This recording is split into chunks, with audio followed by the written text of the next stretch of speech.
I am Turok. I am old. I am an old comic that was turned into a video game in the 90s. My series died. My series died. I can't tell you how happy I am that this game is out. This is a very exciting day for me because I loved this game on the N64, and here it is again, remastered on the PC. This just came out, I think today, maybe. I'm not sure.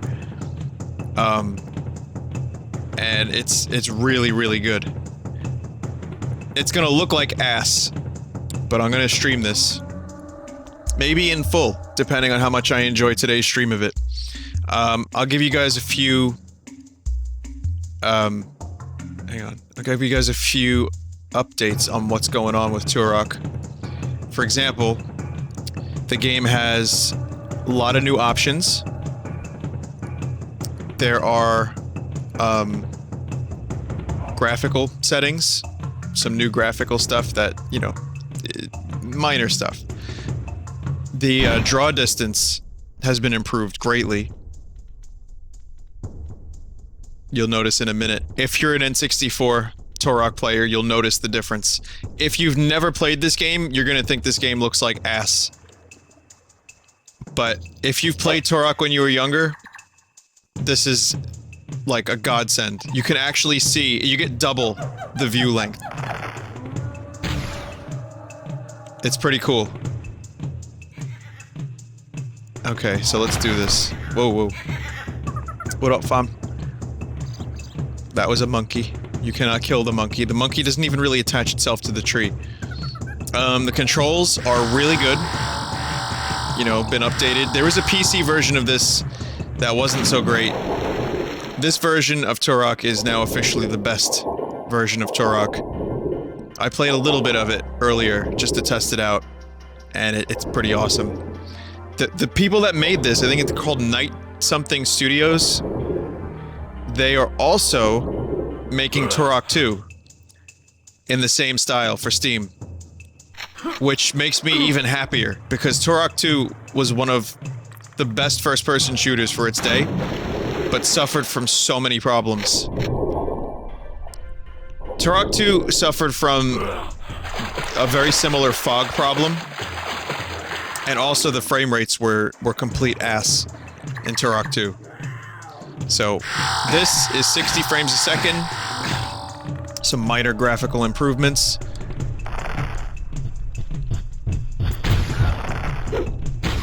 You're gonna love the character models, guys, look. Look! He's eating his neck. Is the volume okay for everything? Also, look at Turok's face. Get ready for it, get ready for it. What is he doing? Oh, the frame rates were only ass on the N64 version. Right. Yeah, I loved this game too, man. I played the fuck out of this over and over again. This was my favorite first-person shooter. Even after GoldenEye came out, I still played this. So, I mean, this is a game that came out in '97, and I think it was way ahead of its time. Look, I'm hunting. Watch how you hunt. Whoa, oh fuck! Yep, there's the first dinosaur. My difficulty is on hard right now. Vinny, you fixed your compressor. Oh, you like the sound? I wasn't gonna ask about it, but I had help from a dude named Vince. I don't know. I've never met a Vincent in my life, actually. But I managed to get Isotope Nectar running on VST host.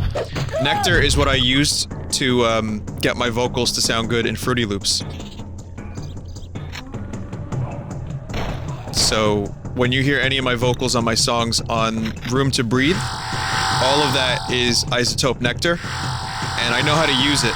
So I finally figured out how to make it work with the help of Vince, and here I am. So thank you, Vincent. So check this out. This area was not in Turok on the N64. I should probably mention now, for the Turok purists, there are new areas. Some of the levels are remixed. rearranged. And basically, from what I understand, there's an automatic shotgun on this level that was removed. Which I am all for. Because that thing is cheap. But yeah, this whole area is totally new. They fixed up some of the... they fixed up some of the levels. And, I'm really excited to check out the new stuff. Dude running in the background. So for those that have never played Turok and don't even know what this is, it's based on a comic book called Turok, Dinosaur Hunter, and it's a Native American that hunts dinosaurs in the future past or something. I don't know, I never read the comic. Anyway, this was one of the first N64 games that really pushed the power of the N64. Like, I can't even say that, but it was the first real, like, breakthrough in first-person shooters on the N64. It came out before GoldenEye, and this shit was the shit. So you have to look at this from a historical standpoint, too. Like, they preserved a lot of it. Like, the textures, the models, the weapons, they're all the same. Look at that, right there. Yes! Yes! Oh, I forgot how amazing that was. When enemies run on slopes. So, you know, it's not gonna look that great. It's not even gonna sound that great. But I love this game. I love its weapons. I love the levels. The themes of the levels are really cool. It's hard to explain why I love this game so much. When they announced they were remaking Turok, I was really excited. I don't know when Turok 2 is coming out, but that's gonna be pretty fucking dope. And this game was very advanced for its time, believe it or not. Oh, on a portal. Oh, it's the shotgun portal. Oh my god, I remember this. Turok Evolution. No, I played Turok 1, I played Turok 2, 3, Rage Wars, and I played a little bit of another next-gen Turok that came out, but that one kind of ate a dick. So I kind of stopped after the N64. The series kind of, lost me. One of the weird things about this game was the way you played it. What's the backpack do? Was that in the original? I don't remember. You had to use the C buttons on the N64 controller to move, and then you use the analog stick to look around and shoot, which made no sense for a lot of people at the time, but it was pretty fucking innovative. Because you had... it was like a mouse and keyboard in some ways. You know, the directional controls and stuff.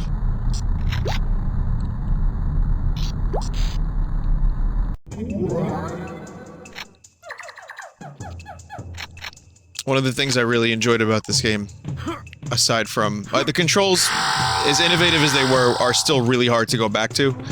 I don't recommend going back to Turok because it feels really fucking weird. But for its time, it was good. It just didn't age that well, control-wise. Well, graphically, too. But luckily, this is now available.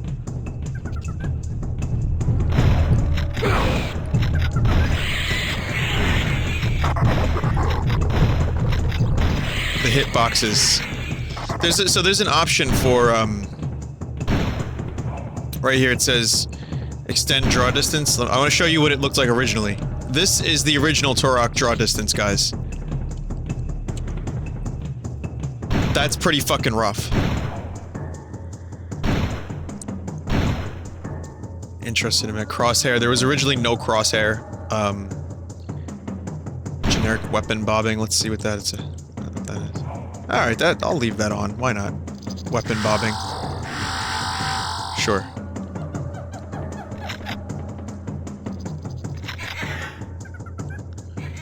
This was released on the computer too, but the PC version for this did not age well.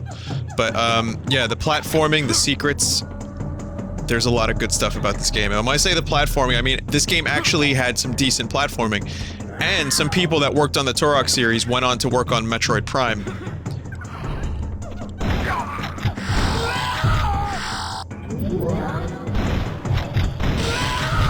Oh, that's awesome. I love when enemies kill each other. It's just the most satisfying thing. Friends become enemies. Enemies become friends. Yeah, the platforming kind of works in this game, and its sequels that I played for some weird reason, yet I usually loathe first-person platforming.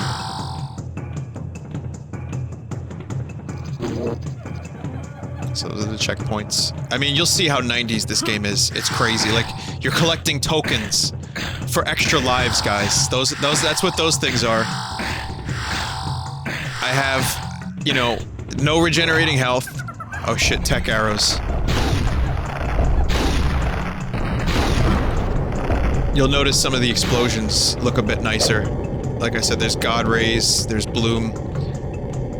Right? I mean, it's not bad looking. They, you know, minor graphical effects, reflections in water, nothing overly substantial graphically, but enough to show you that they put a little work into it. I think people were expecting a remake with, you know, high-res models and textures and stuff.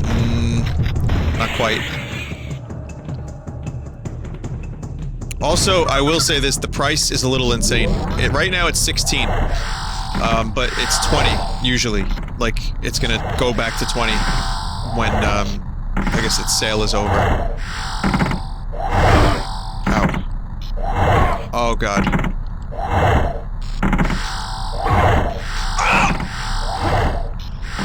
So yeah, I would say this is definitely not worth 20, maybe 10 to 15. But I bought it now because I really just love this game, and I figured I'd get it while it was on sale. But, yeah, I think 10 is probably the point. However, Turok 2... There it is. Turok 2, I don't care how much that is. If it's 20, it'd be worth it, because that game is huge. Here's what I'm wondering. Ow, that's nice. I'm wondering if the multiplayer in Turok 2 is going to be intact. And if so, is it going to be online?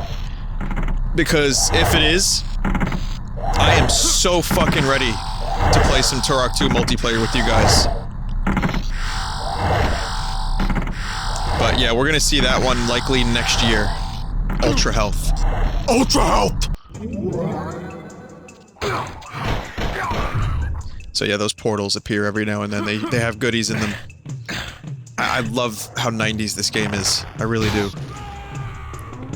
It's so great. There's a save point. There's actually save points, guys. You can't just save whenever you want.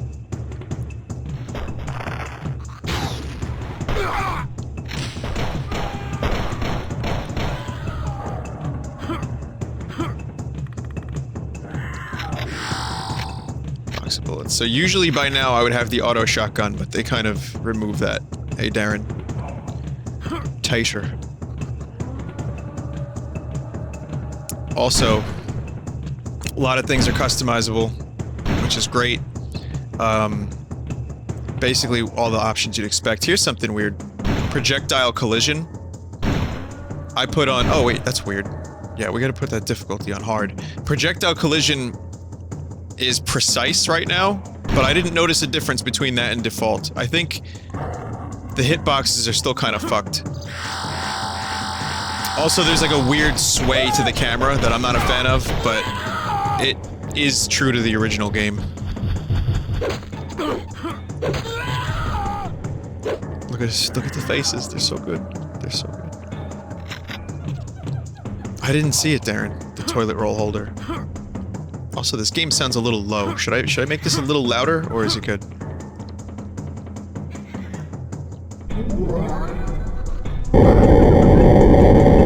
Okay, never mind. The volume is fine.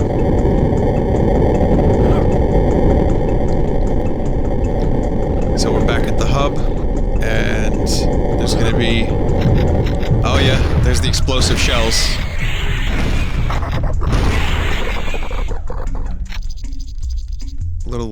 tiny little louder. I'll make it a little bit louder. Just there you go. 5% louder. That noise was loud. Everything else seems to be fairly decent. I can't tell. Oh, secret area. Oh, I missed it.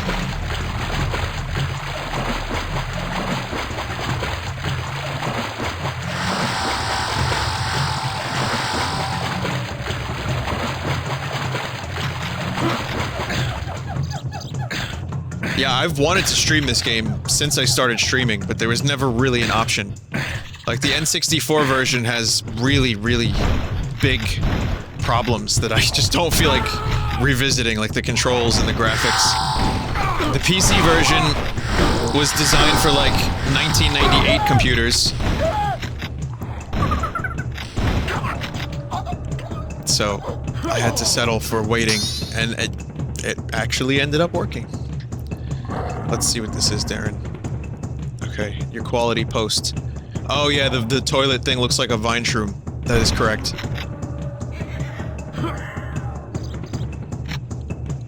Cause it's shit. That's the joke, right?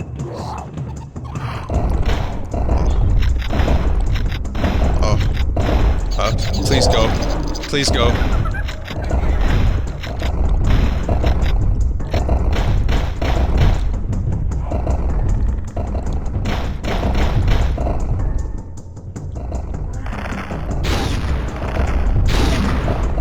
Oh my god, that's different. I don't remember that thing damaged. Oh man, look at the detail in that mouth.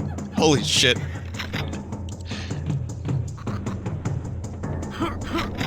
Another thing that was fun about this game was the amount of cheats.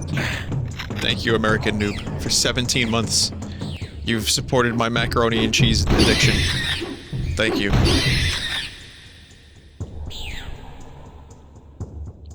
Yeah, this game had a lot of fun cheats.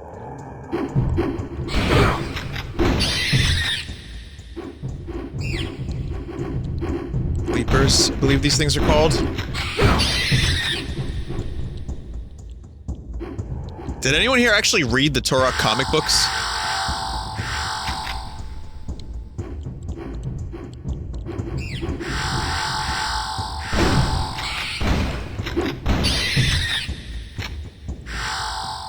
Like, cause I never knew anyone that gave a shit about Turok outside of the video games.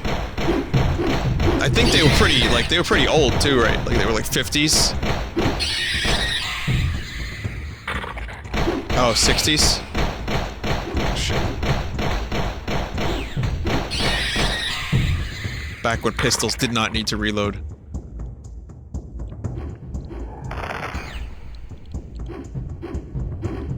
What's this white goo? Oh, it's the enemies disappearing.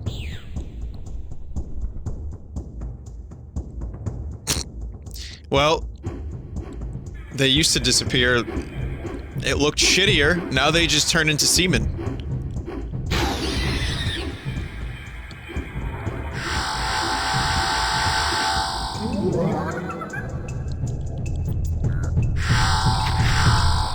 Nope.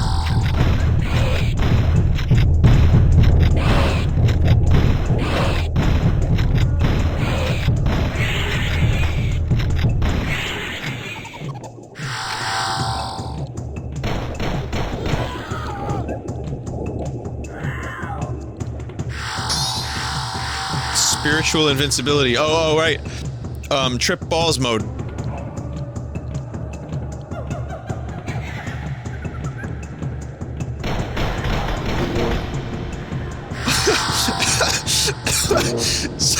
I remember this slow motion killing. That boar.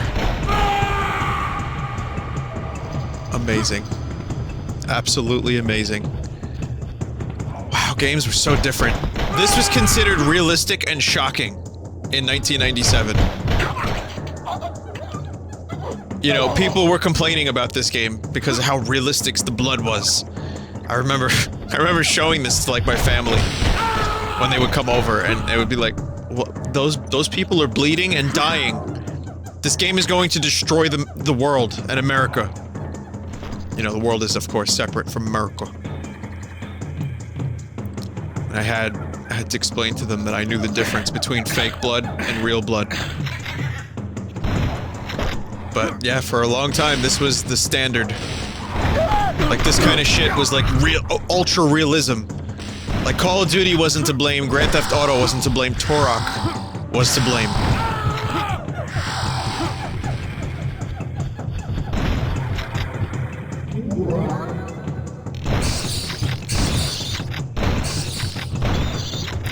It still holds up. It's still fun to play. Like, the sense of progression, getting new weapons, that's always fun. Seeing all the new enemies, going through the levels. Still pretty good. I'm actually... Yeah, I'm pleased to say that the game holds up, and it's not just nostalgia goggles that make me like it.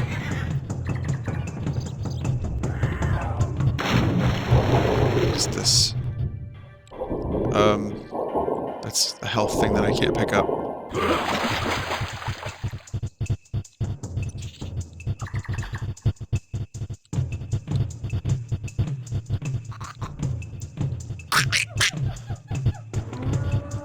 So, I had a little bit of a change of heart about Star Wars. I liked it more last night than I do today. And again, without going into spoilers, it was still a good movie. But I'll just say, to add to my review from yesterday, they played it very safe.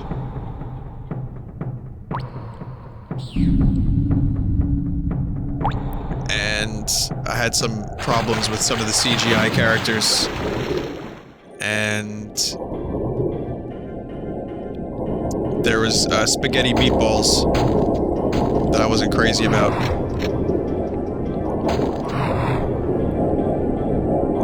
Shit. But yeah, it was basically a reskin of A New Hope. It was a remake sequel. Not to say it was bad, but I like it a little bit less.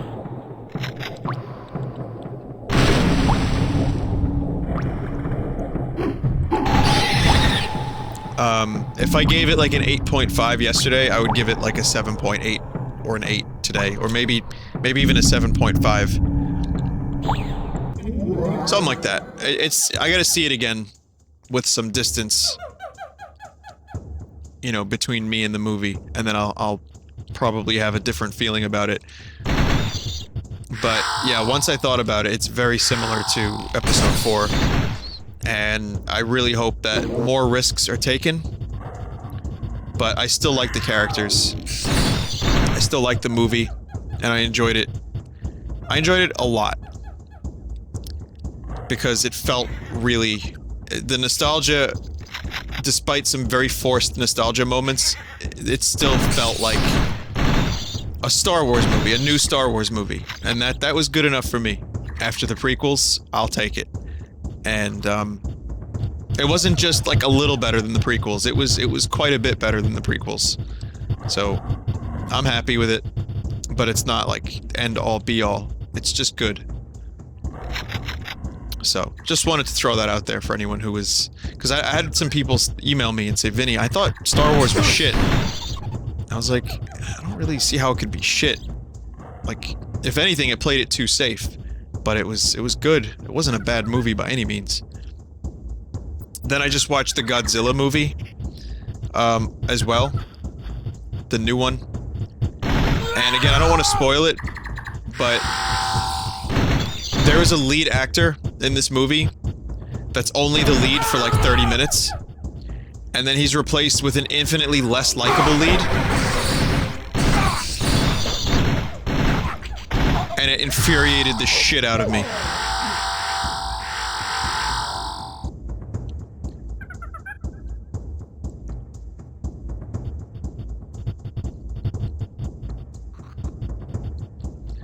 Yeah. Yeah.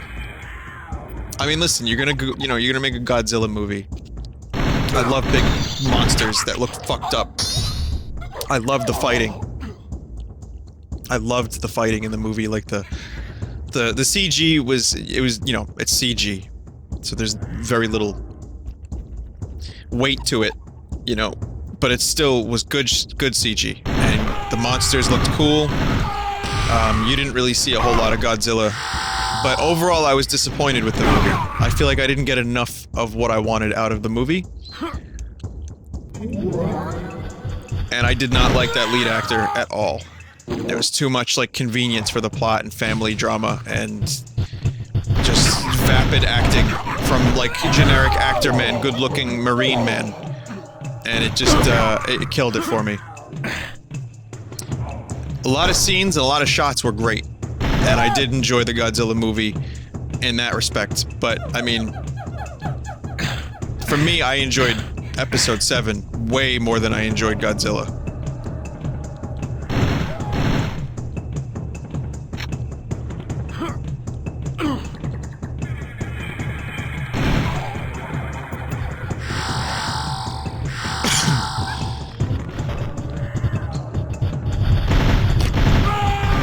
You know, I've been seeing people say something like, one thing they miss about the prequels is the in-depth look at what's happening with the government. In Star Wars Episode 7, you don't really get a whole lot of what's going on with the Republic. And, you know, you don't find out what these factions are and what life is like, you know, and trade federations and stuff like that, and taxes, which, you know, I thank God. But at the same time, I kind of wanted to know how some of these things functioned, and some of the people that were, you know, finding things to nitpick about Episode 7 were like, well, at least George was ambitious and he tried to, like, go into detail about the way the Senate and the Galactic Republic worked and everything. And in 7, you don't really get that. You get good character stuff, you get an okay story, you get really good action, really good scenes, set pieces, really cool aliens, and some minor politics. Very, very minor. Now, I don't watch Star Wars movies for politics, but it's weird because after the prequels, that is something that I almost wanted to see. Just a little bit more explanation about how the fucking... It's called the New Republic. Like, I just wanted to know a little bit more about it, and I wanted to know a little bit more about, the First Order and how it happened, and what this resistance is. Again, these are not really spoilers. You could look all this up. This has all been online. Just talking about the various factions. And I think that's okay. You know, I didn't need it, but it would have been nice to have a little bit more information. So.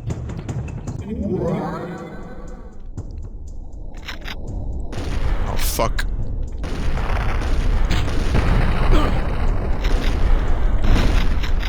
Wasted all those explosive shells, guys.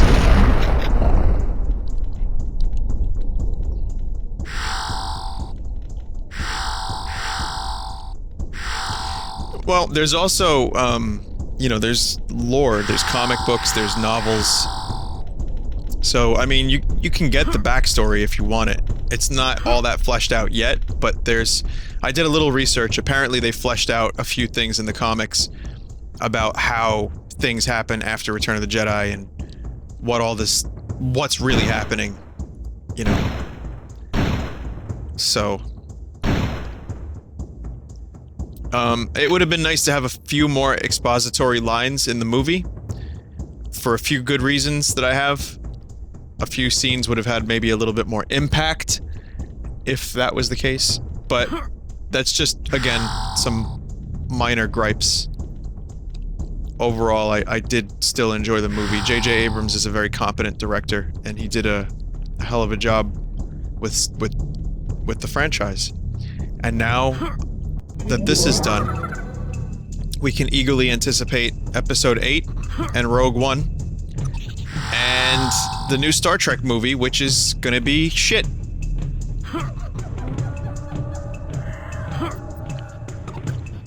Simon Pegg, that poor guy, he was on, they interviewed him, and he said that he was not happy about the trailer.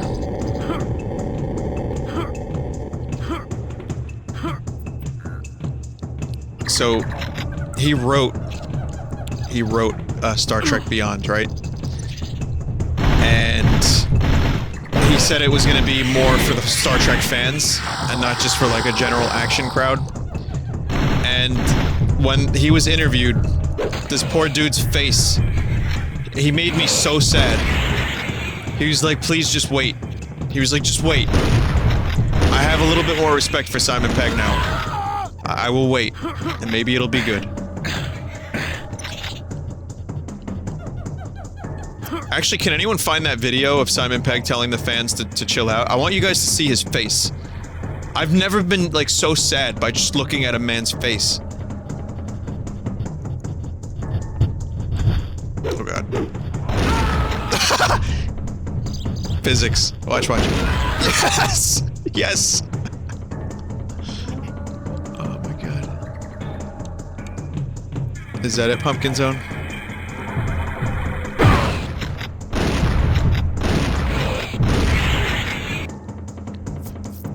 Hang on. Yeah, look at this. He's like...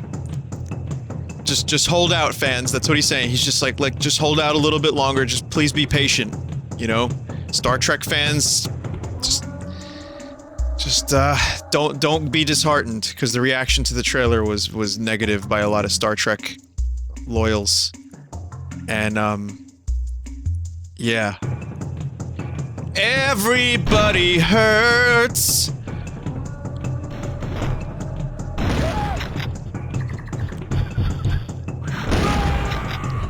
Don't worry, Simon. I'll still go see your movie. I'm hoping the trailer is just... He said it's for the studios to get people to go see it. So, I'm gonna stick with you, Simon, for this one.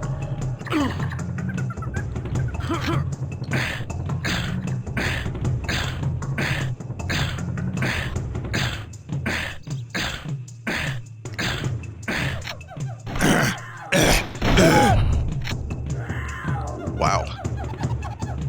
I have never seen that tree. I didn't know there were tops of these big trees in Turok. But I mean, I guess, you know, with the fog halfway off at the moment, this is what you're gonna see. Some really fucking bad... Oh no! No. Oh.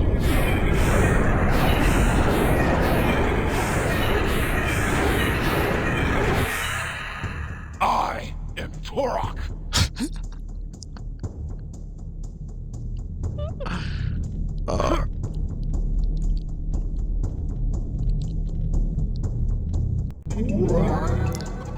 Whoops.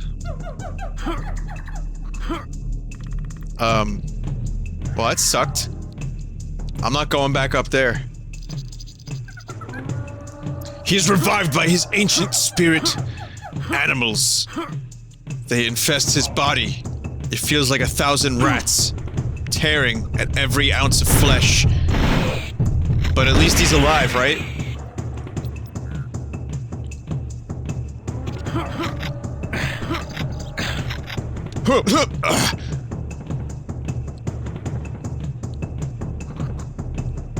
I really, I love this game. I don't care how simple it is, how stupid it is at times. I still love it.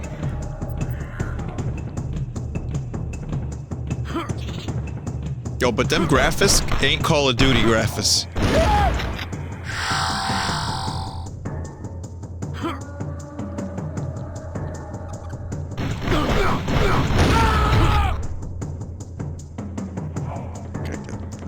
Something over here, right? Yep. Ooh,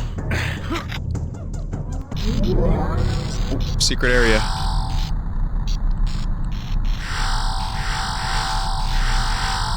I never really understood what these areas were. Cause like, I'm a Native American killing dinosaurs, right? In what looks like jungles, but there are men with guns. Right? There's guns, there's aliens eventually, there's futuristic tech. Then there's these electricity ruins. I don't get it. I just don't get it. Do I have to read Turok to understand?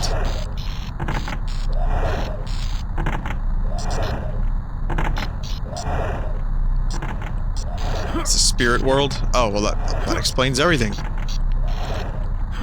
You could do whatever you want in the spirit world.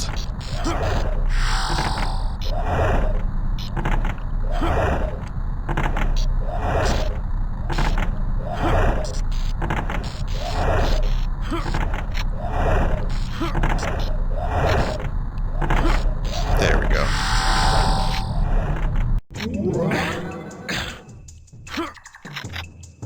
What's this? Oh, that's cool. That's what that is. Did I play the remake of Turok on the last gen consoles? No. No. I stayed far away from any Turok. John Turok is a space marine. Hell. Skullface. In this land, the only thing that's for dinner is him.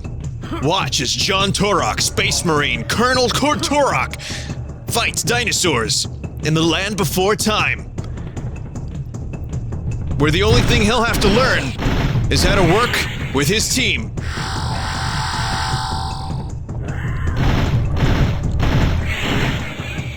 And it's like, you know, squad-based action combat versus super soldiers in the future, and sometimes dinosaurs. That's the impression I got from the other Turok games in the series. Like, one of the Turoks was a space marine. Like, there was no sense of identity for this franchise. It just went for whatever was popular. Just do it. Call him Turok. You know, who cares? Fuck you, consumer. You're a Turok fan? Alright, well, here, have this game. It's Call of Duty with dinosaurs. Go fuck yourself. That was basically it. Okay, I'm not gonna get that. I don't really care. Fuck those two things. Like, you know what your game is. It's about a Native American with a knife, a bow and arrow, and stupid guns that make no sense, going through levels, collecting shit, and killing dinosaurs in the face. You know, have some balls. Stick with what made you great.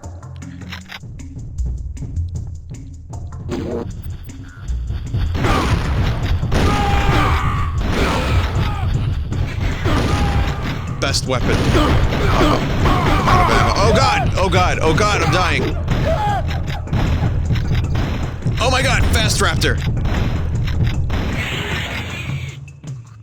Jesus.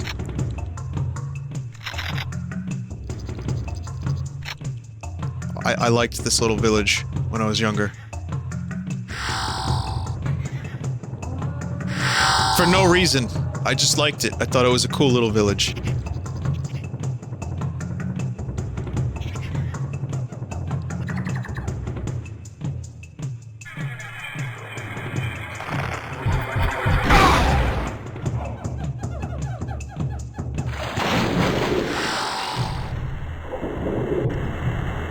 Wow, it's kind of weird being able to play this game and see where I'm going.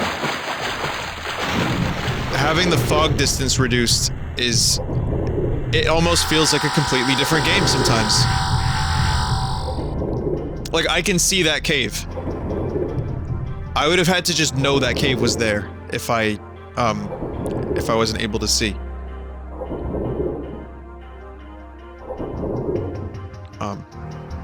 What is going on? I'm gonna drown. I'm gonna drown.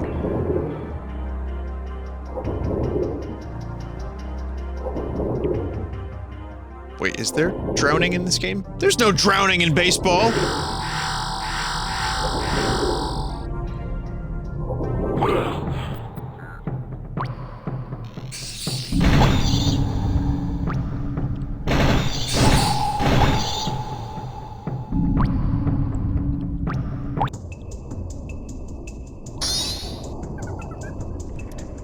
Nice.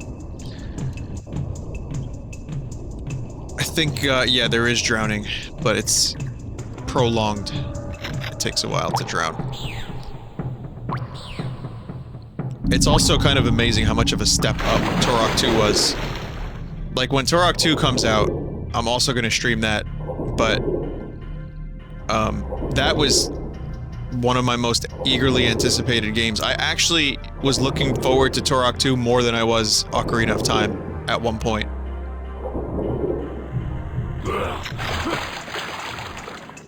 Oh, I could have just went... Oh, whoops. I could have just fell down. I didn't realize that that's what was happening. Yeah, graphically, just the art direction of Turok 2, despite the frame rates being shit, that game was impressive. That was a very, very fucking impressive looking game. And it was great. Its technical shortcomings and some maze-like stuff that was kind of annoying. That wasn't cool, but Turok 2 was awesome. Yeah, I'll probably do a full playthrough of Turok 2. So for anyone who's just joining us, I had someone ask, how is Vinny playing this? It just came out on Steam. It's a remaster. There's not too much changed, but I'll go through the changes one more time. Basically, draw distance increased, frame rates increased. Controls are very customizable and compatible. It's compatible with today's systems. Resolution goes as high or as low as you want. There's some bloom effects, there's god rays, there's reflection effects on the water, so some of that. And also the levels have been slightly rearranged here and there to make them a bit more balanced, I guess. So those are the changes.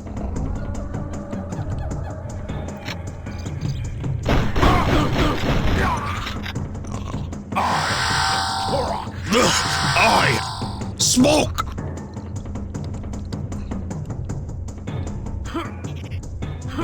Rocks. Joe Rogan.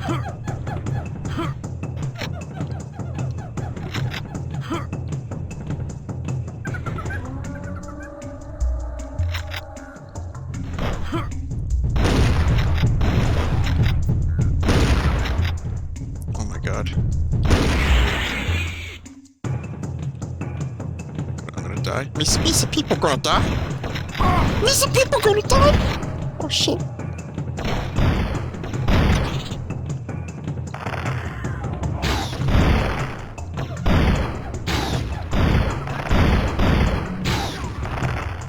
Holy shit.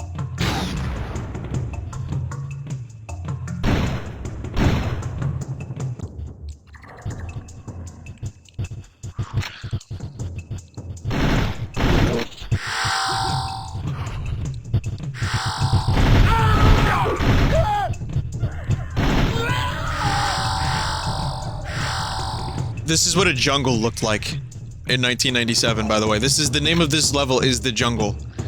This is the best we could do back in 97.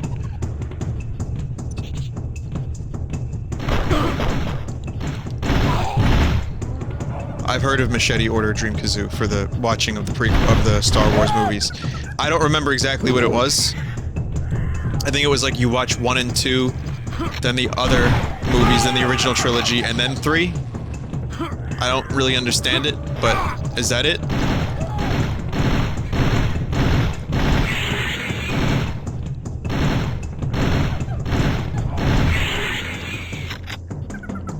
Like, when did Metal Gear Solid 5 come out? 5. Whoop. 3. Whoop.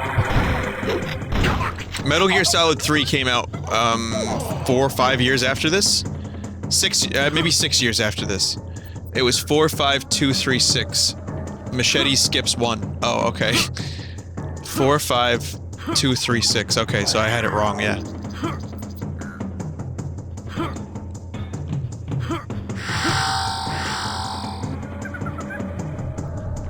Like 2004 it came out? Okay, so it was 7 years between this jungle and Metal Gear Solid 3's jungle. Look at the difference.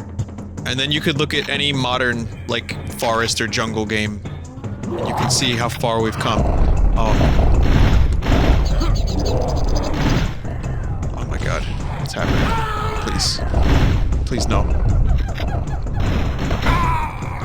Oh.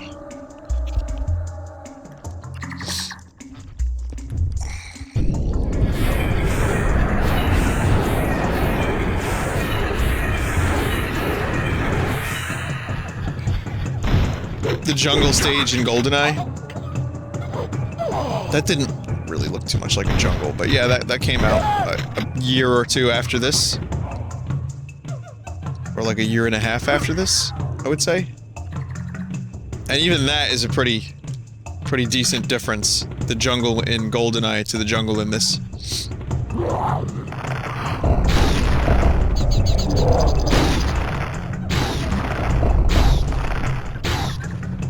Shit.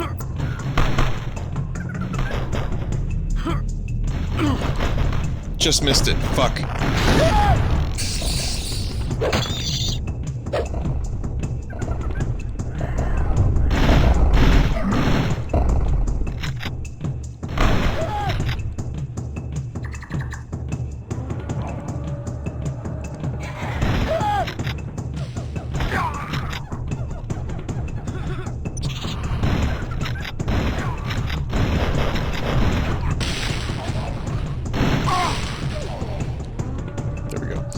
I have photographic proof that I did well in Counter-Strike today. Because people didn't believe it. Did I miss it again? I missed it by a fucking millisecond again. I've decided I'm not gonna show my my photographic proof, because if you do not believe me, it will make a difference. I know I did good. That's a lot of beetles!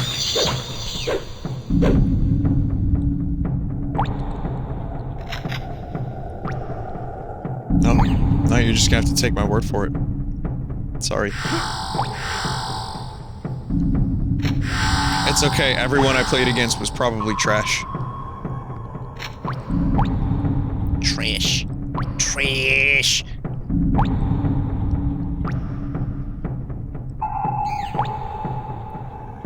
The one place you need a map, there's no map. Alright, fine, you guys talked me out of it. You convinced me to show you my shitty score. I didn't do that good, but my team and I, we had a glorious victory against trash team.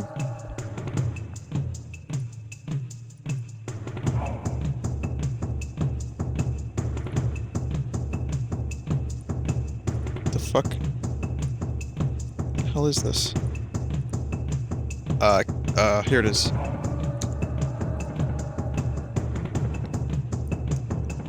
Yeah. Still 16 deaths, which isn't all that amazing, but, yeah, it was pretty good. 29 kills, 8 assists, 6 MVP. It felt really good, man. Felt really good. We won in 15 rounds, like 16, they only won 6, rather. See, I'm not that bad. I'm bad, but I'm not that bad. And the only reason I took that picture is because people were like, prove it! Last time I said I had a good match. And that's it. That's the only reason. That's the only reason.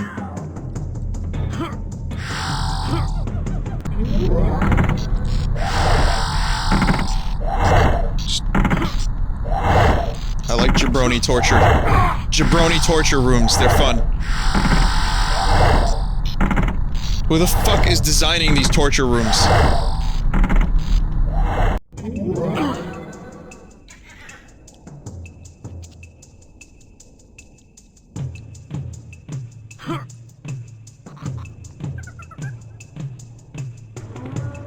John Turok is a space marine. His squad left him alone on Dinosaur Planet, where he met a plucky dinosaur sidekick named Crystal. Together, they get into their R-Wing and go on adventures. John Turok, as a space marine with a bald head, needs to find the mystical staff of the dinosaur people, and then he can shoot power out of it. And find all the 13 missing shekels of the dino poles.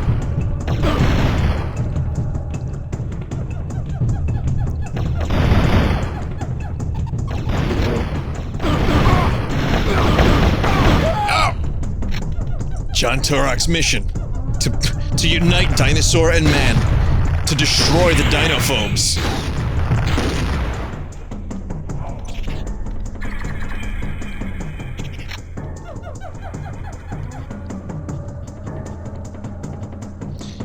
I see. Oh, okay. I was wondering why Jen was trash-talking me, and then I realized that that was Reg. Never mind. That makes more sense. That makes more sense. Jen is always very, very nice with her trash talk. She finds a way to, like, you know, soften the blow of the trash talk. Reg just goes for the kill. Reg just goes straight for the jugular.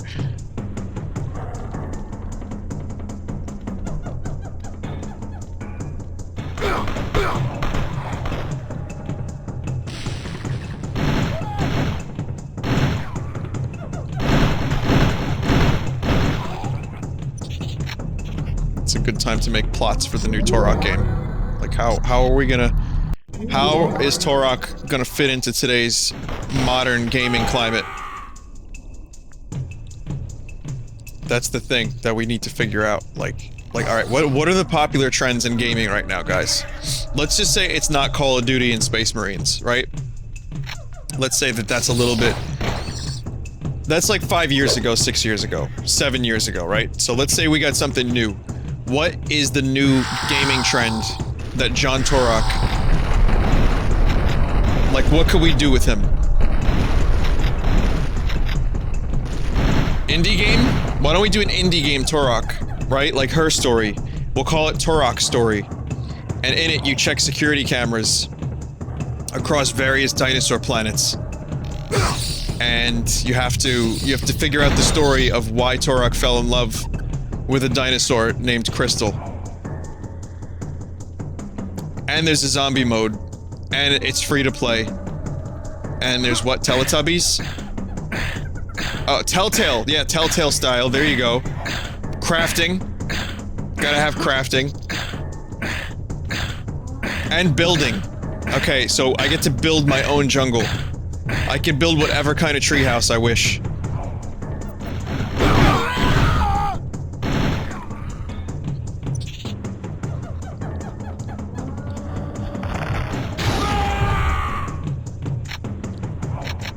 Almost dead. I'm almost dead. This game is still hard, even with mouse and keyboard. There's a raptor right.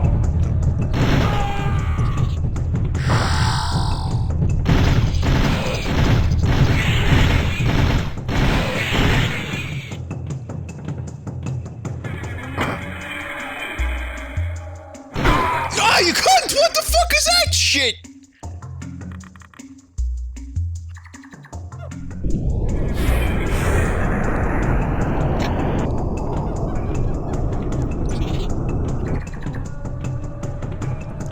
Turok and Knuckles. It's a roguelike, where when you die, a procedurally generated jungle with dinosaur lovers.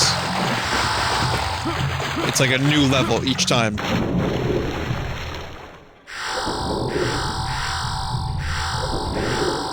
Oh my god, one of my classmates and I used to have arguments, I just remembered. We used to have arguments about this game. Like, I liked this game better, and he liked Doom. Like, his favorite game was Doom, I liked Turok. And we used to argue, like, which weapons were better, and which game had the better armor system.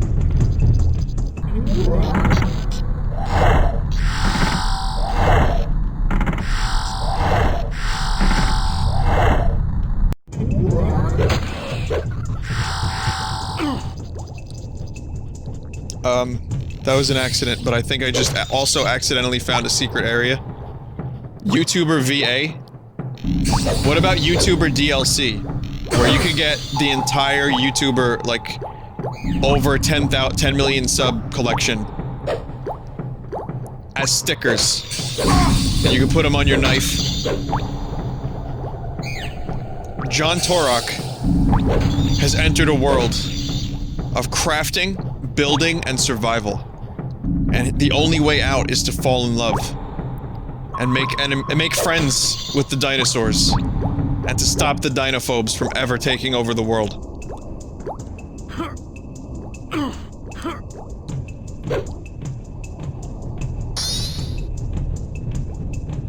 Well, it wasn't a secret area, but it was an area.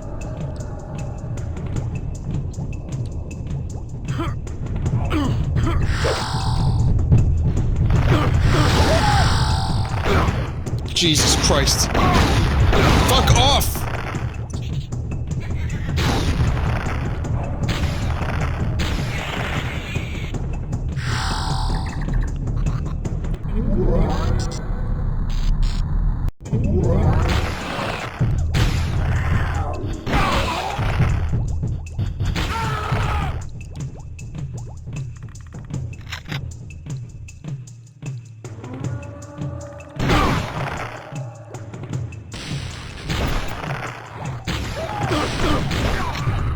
I thought I was gonna breeze through this game.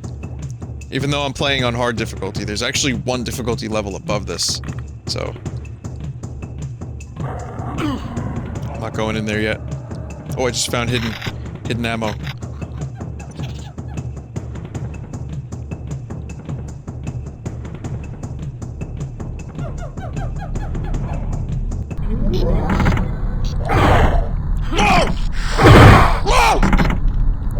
Good.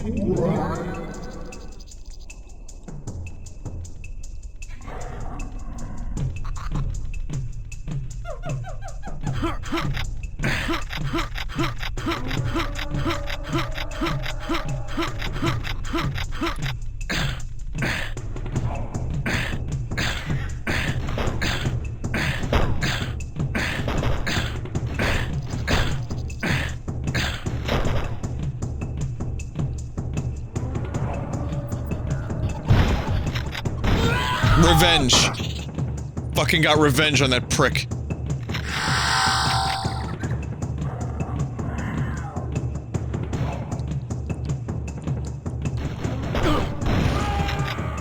Something's going on over there. What is that? Oh, if I jump down there. Is there anything even down here? Oh, there's something over there.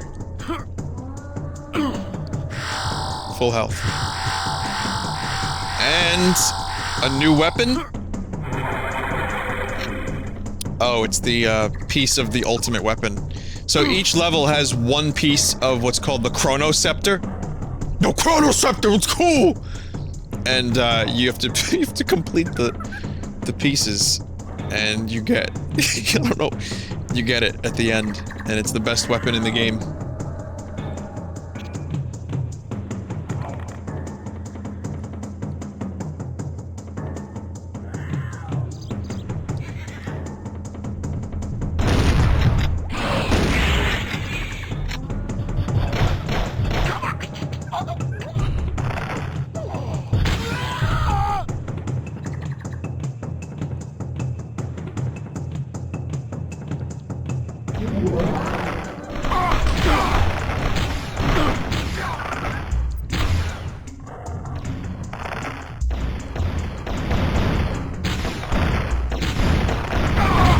Are you kidding me? I gotta circle strafe him.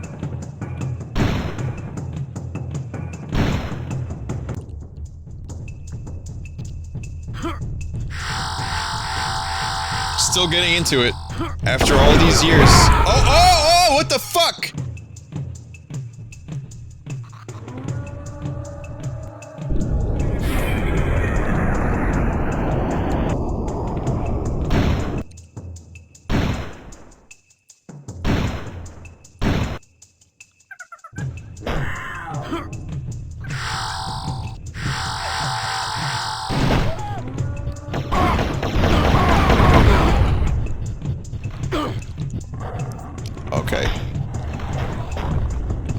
So one of the side effects of having an increased draw distance is being able to see the rocks hover in the sky.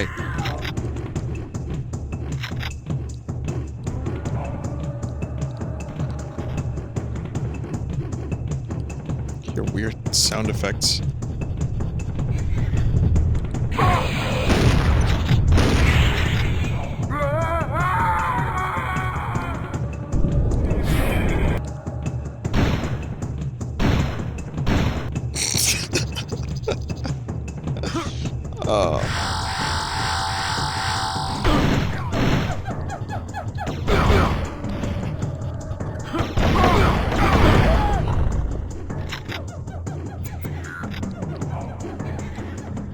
Remember when endless pits were a thing? And games didn't just block the pits with invisible walls?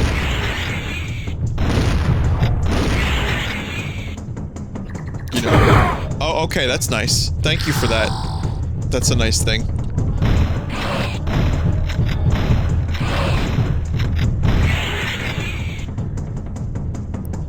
Who would even make this? Why would they make that?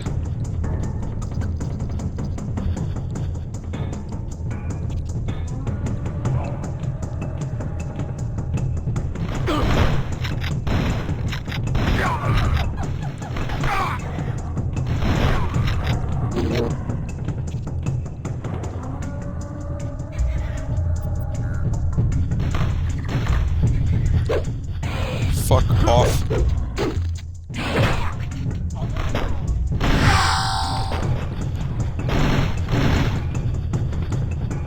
Going in the temple.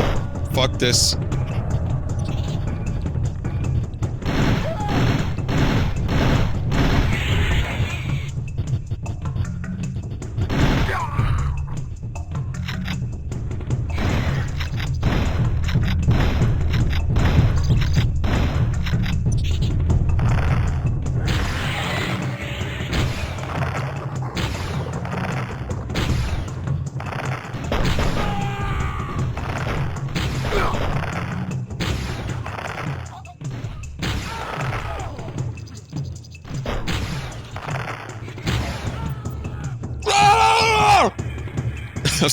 I'm sorry. I don't know why I have, like, I feel the need to imitate some of the stupid noises I hear in video games. It's not fun. There it is, the auto shotgun. And tech armor, which replaces your health for a short time.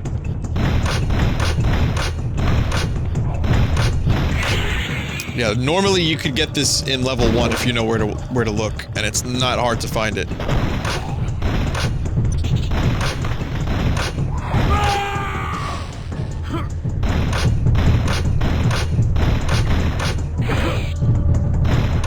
And yes, it renders the other shotgun obsolete. So there's no advantages to going back to the other shotgun at all.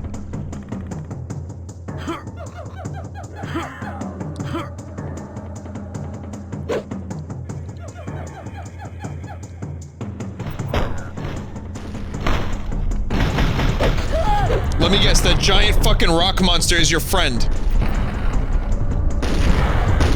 Nope. See ya. See you later.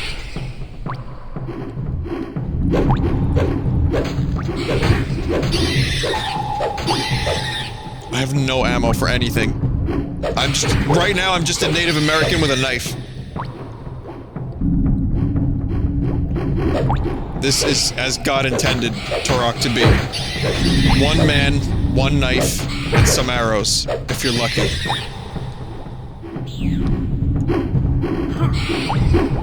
It's a shitty looking cave. Oh my god, that's ugly.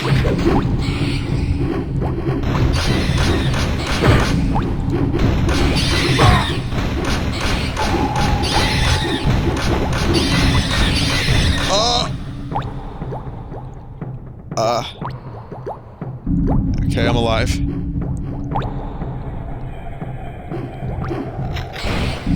Great. Oh, I thought that was the knife.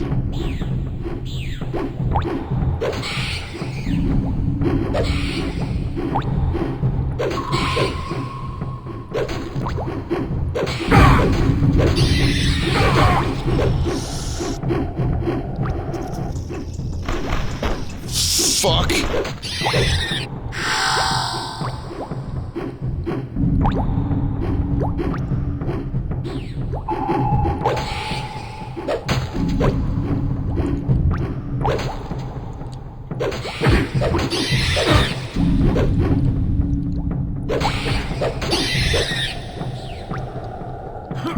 How do I get in there?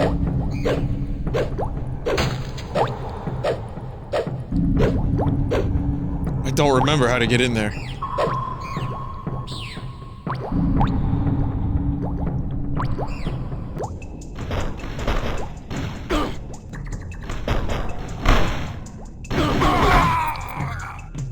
God damn it.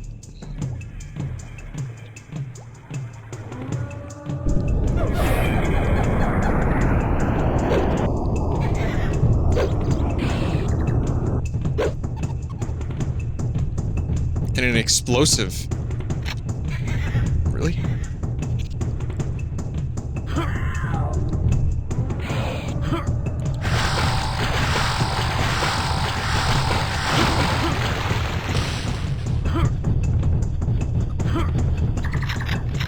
Oh yeah, no, it looks way better than it did. I mean, the game still doesn't look magnificent by any means, but it really is a lot better than it was. 20's the max? Yeah,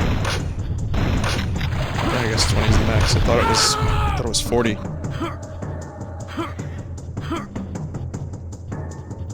If I could just get some explosives, I could probably get that minigun. I'll go back for it. Oh. Hello, my little nopes. My cave of my little nopes.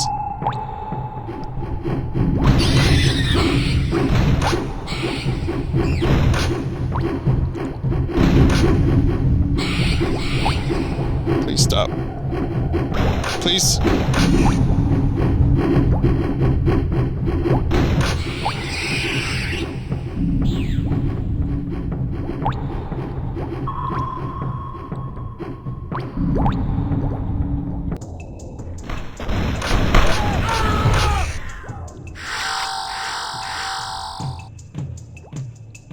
Looks like I can't go by. Oh wait, yeah I can.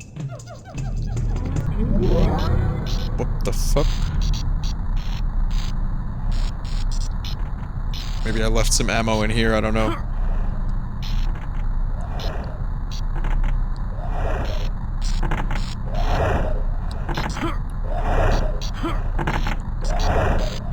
Cannot get.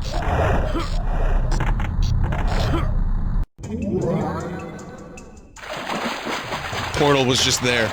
Just confusing all of us momentarily.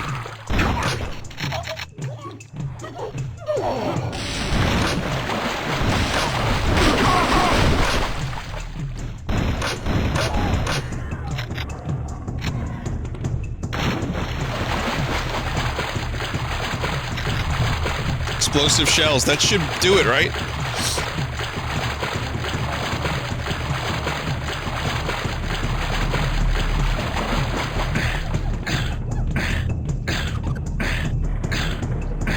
$2 for ammo DLC. Yes. Yes.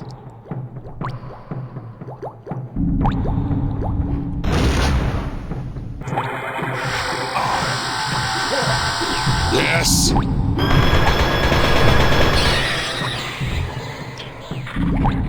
Man, I haven't seen miniguns in a while. Every first-person shooter had a minigun in the 90s. It's like, you need an automatic rifle? Nah, just put in a fucking minigun.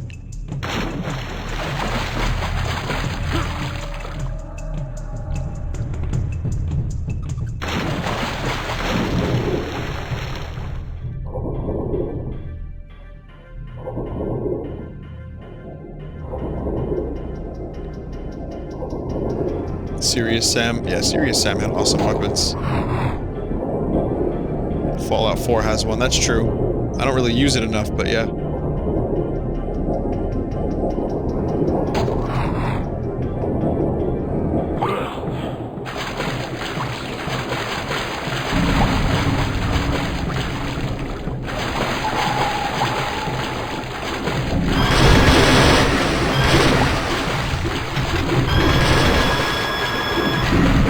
Wow, that thing really chews through ammo very quickly. I thought I had like 120 shots for it.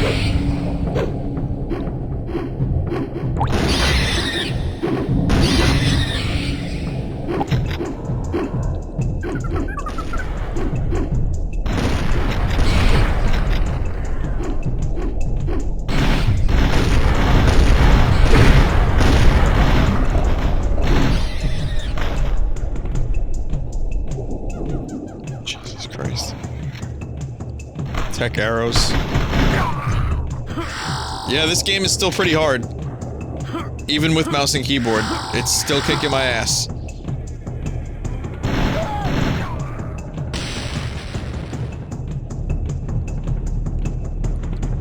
if I got all the keys on this level. I'm not sure.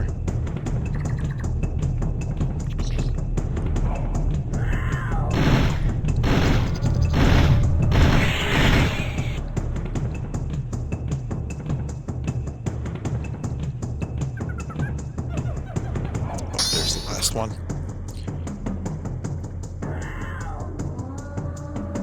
Strafe, you've been playing? Is that out? I played that in like the beta.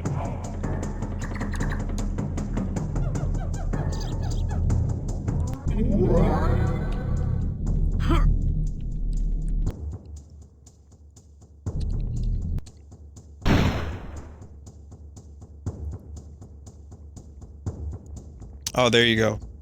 It shows you if you got a piece of the weapon, and it shows you what keys you got. I'll do one more level, and then we'll do some other stuff.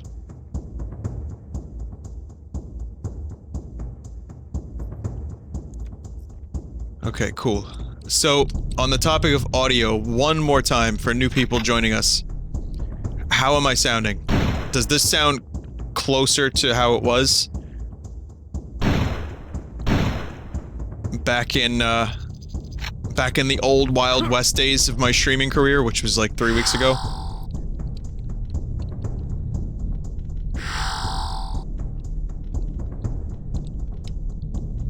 Good. Great.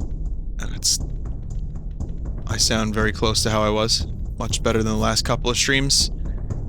I worked very hard to get it like this. And that is awesome to hear.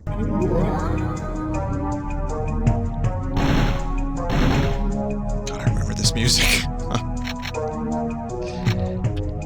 Yeah, this is one of those games that I would have loved to have replayed had there been better means to play it, and not just like a trash PC port and bad N64 controls.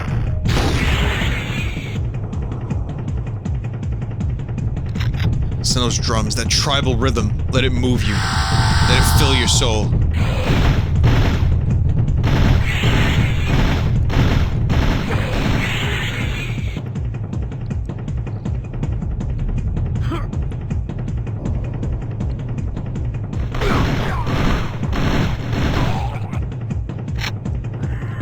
I suppose if you have a game about jungles, dinosaurs, and dinosaur hunters, you're gonna want tribal drums, right? I mean, you're not gonna want to try to buck the trend. I think the deer just fell into the— Whoa! Skullface. Oh, God. Ocelot, we gotta— I found Skullface. He's not dead.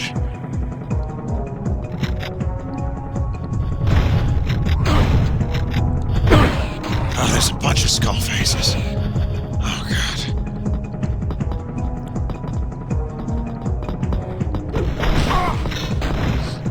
Yeah, my audio settings, I'm using VST hosts and Isotope Nectar, which is what I use for my vocal recordings for singing. I've been using that for 6 months now. Maybe more, actually. Almost a year, now that I think about it.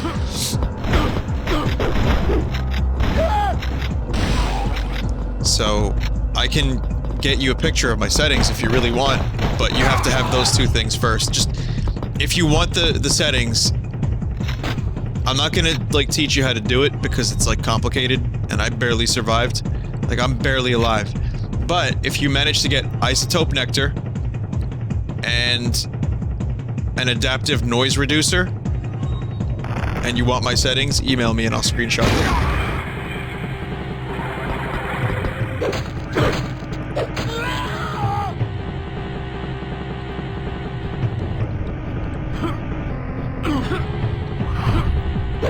Where'd you come from? Oh God, where'd you come from? Nope.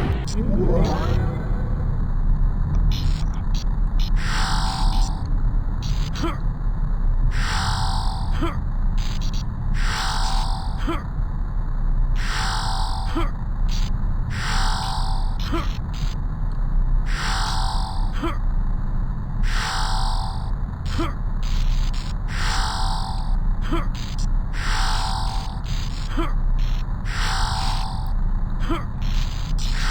currently in between the layers of an ancient molecule. Turok.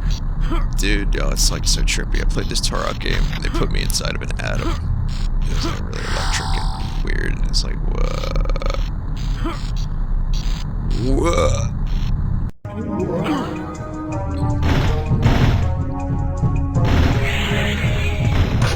Yeah, I actually like the music in this stage. This game had some pretty good music, a lot of tribal rhythms. You know, the drummer thought he was the drummer from Disturbed. I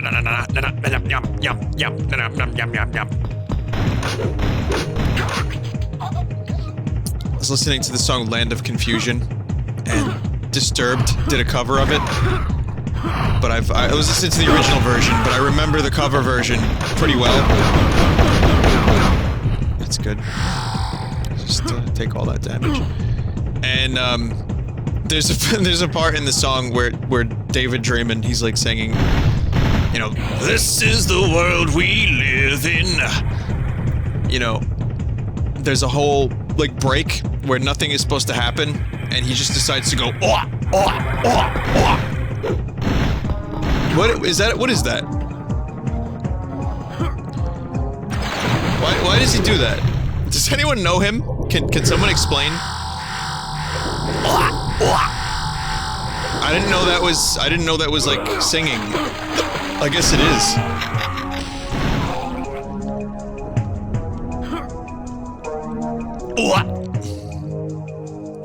Here, I gotta show you. Now I have to show you. It's imperative.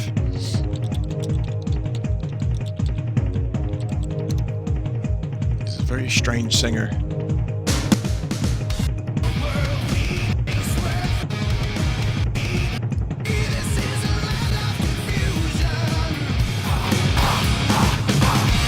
Okay, there's not supposed to be I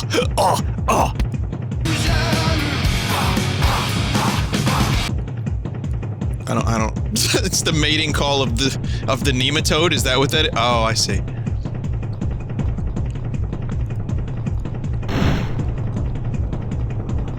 As a fan of Disturbed, someone in chat just said, I don't even know. Alright. Well, there's your answer. No one knows.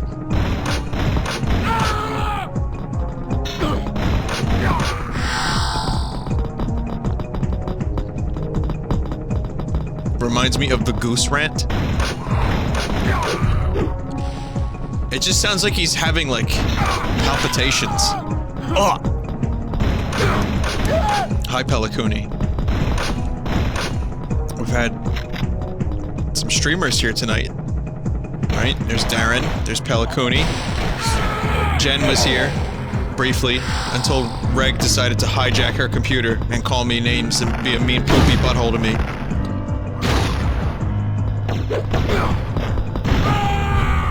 Jesus. Oh, it's getting crazy. This game is gonna get fucking hard.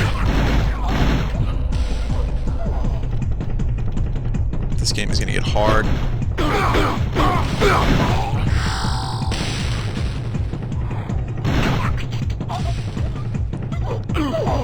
Best death sound. The people dying in this game were the basis for Disturbed's vocalist.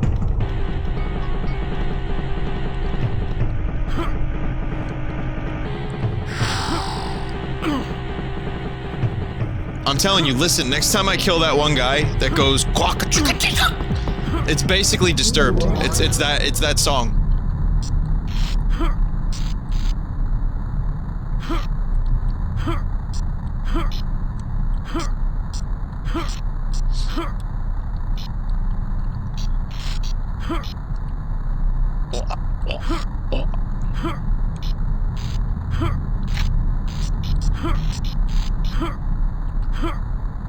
They do have, they do have a good band. They're not bad musicians, the Disturbed folk. I just don't particularly like their sound or their songs. They're just an easy target because of how weird their songs are, and then the number. Can someone link me to that one video of Disturbed's greatest hit, and it's just all the same singing, just nyums, Like over and over and over again. I think I would like to hear some of that.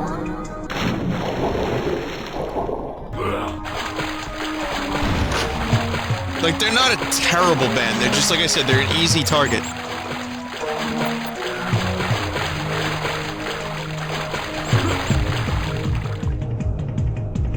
Wow, Rossi, quick. That was fast. Attention, all you metalheads.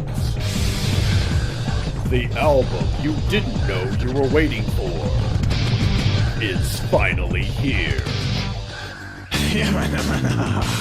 The greatest hit of Disturbed! Ooh, yama, yama-nama, yama-nama-nama, yama-nama-nama-na. All of your favorite Disturbed songs, including these classic parts. Ya-nama-nama, yama-na, yama-nama, yama-na. Oh, yama-nama. Ya-nama-na, yama-nama. Hang on. It's so good. If you haven't seen this video, look at the names of the songs.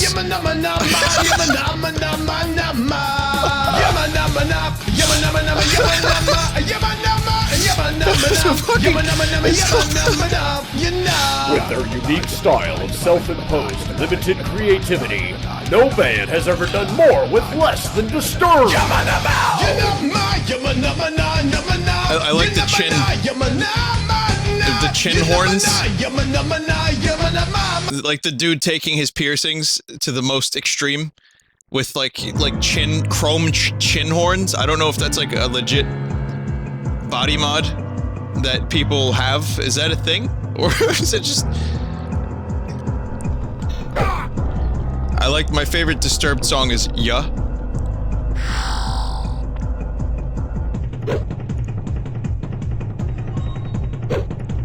Now my friend Phil, who is, I love him to death. That's his like favorite band. So it's, you know, I joke about it, but I've listened to their music. I've seen them. Like, they are talented musicians, but I don't hate them. They seem like pretty decent guys. I've watched some behind the scenes stuff. I just don't like their music, and apparently a lot of people don't either. However, I would listen to a Disturbed album 10,000 times over listening to a Nickelback album twice. I cannot do Back. I am not a Back fan.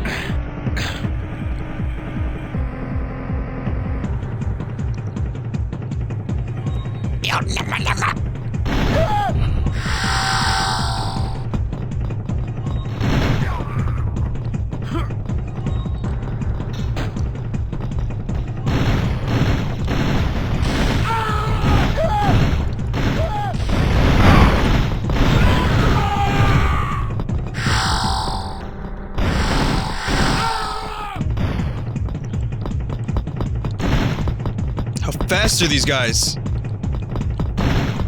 Look at him! What is he doing? Guys, what is happening?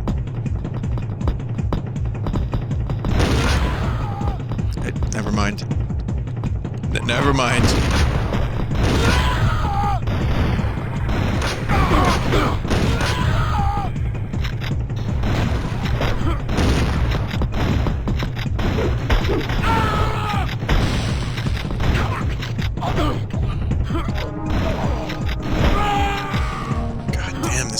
Fucking hard.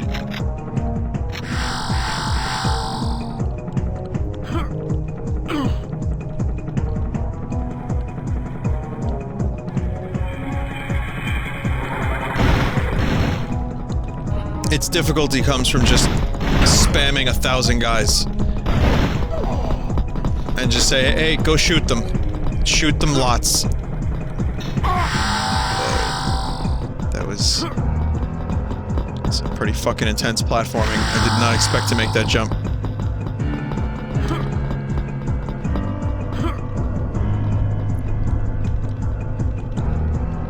Wait until you see some of the guns that I get later on. Like, that's the thing about the Turok series. Like, if you've never played this series, again, I don't know about the whole series, but the N64 ones, the weapons are what make this game. They are ridiculous. pretty sure there's only... Yeah, we've been here before. I think there's only like 2 bonus areas. So there's a weapon in Turok 2 called the Cerebral Bore, which basically is a lock-on weapon that locks onto an enemy's brain and just drills into it. And that's it. There's no story behind it. It's just there. You pick it up, you drill into enemy brains with it, and it makes very meaty, awful noises. And it's one of the most amazing guns in any video game today. To date, rather. I don't think it's been topped. The level of insanity that is the Cerebral Bore has not been topped. Why am I... No, don't do that. No, do not shoot me with blow darts.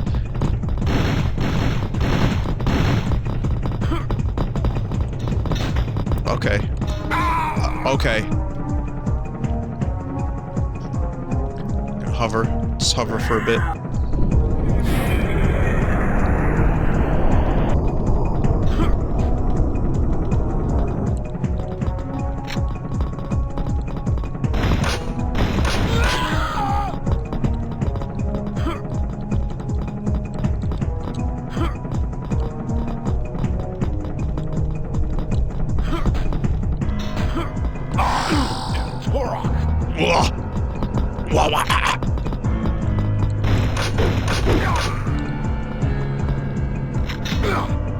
Oh my god, blow darts, please! I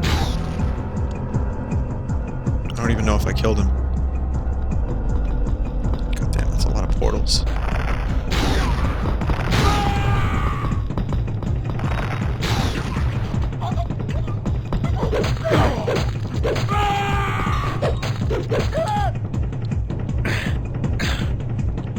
So, there's some stuff on the roofs. More, just ammo and stuff.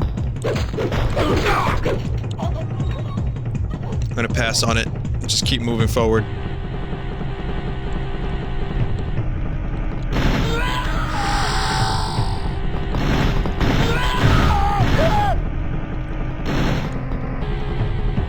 I know it's called, like, Turok Dinosaur Hunter, but you'll have noticed that I've only killed 10% as many dinosaurs as I've killed humans. That changes a bit. Yeah, dinosaurs are definitely more prevalent later on in the game.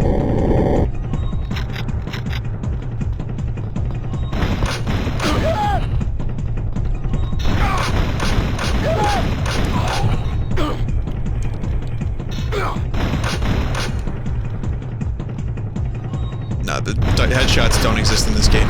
The hitboxes suck. The hitboxes are just like cones. That's what they are. They're just cones. So there's no real distinction between what body part you hit. Trust me, groin shots have been attempted many times.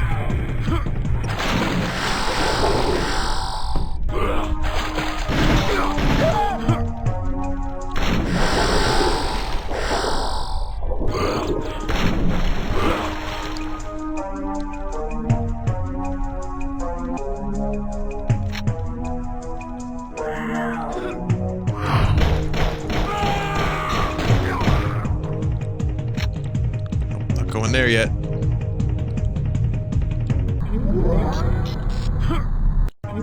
I hate how frequently portals appear. Until you go in them and you're like, oh, portal, great. And then you go in them. And you have already been in there 3 times.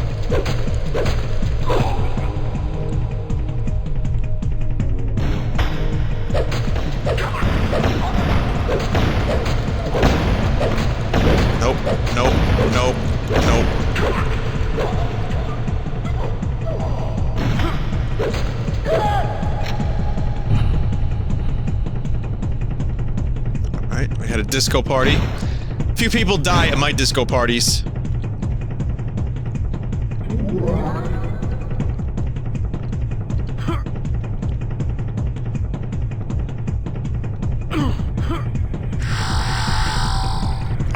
have 2 cocks. That was a joke that my cousin and I used to make because, you know, when you're 14, 13, someone saying I have 2 cocks is really funny. So we used to say that a lot because Turok sounds like 2 cocks. That's kind of the joke. It's pretty good jokes. Oh god. Oh god. What?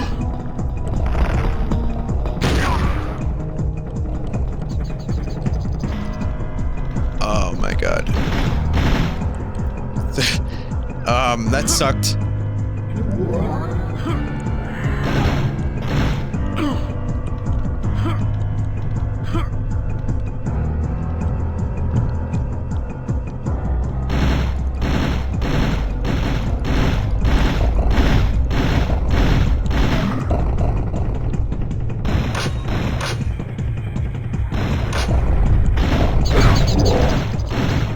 Please stop. Okay.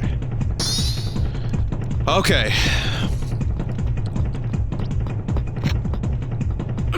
I did not want to fall off that building. Actually, it doesn't matter too much.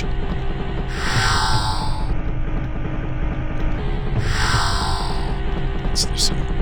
So what is that? There, that's... ammo? That's health. Alright, I'm gonna pass up on it, because that would just take too much effort.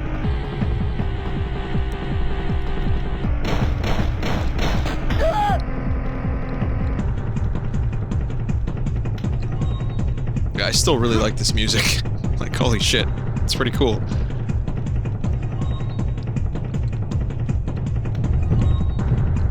I like that one noise that goes... That's a cool noise.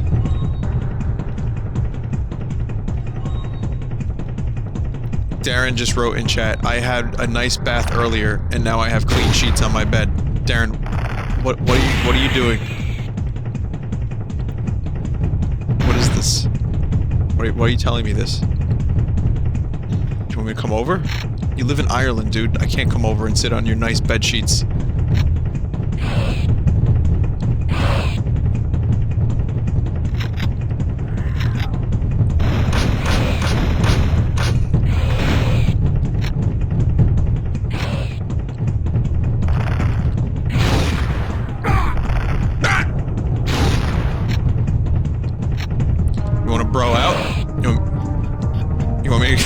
Come over here. What is there like a non-sexual way to watch Netflix with a bro? Netflix and bro? Is that what you say?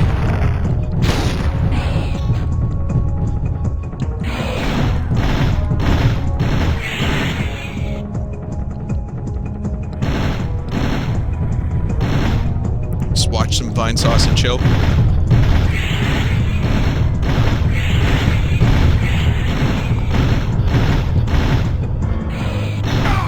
Netflix and I'm trying to think of a better way to say this, guys. There's got to be a better way to say it. Netflix and come over.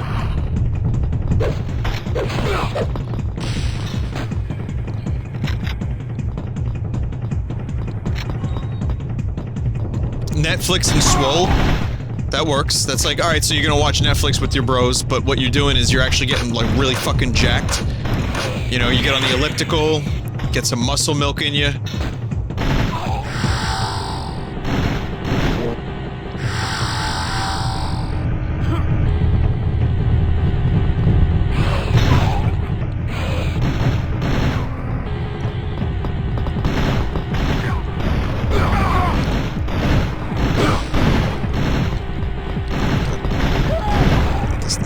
This fucking madness needs to end.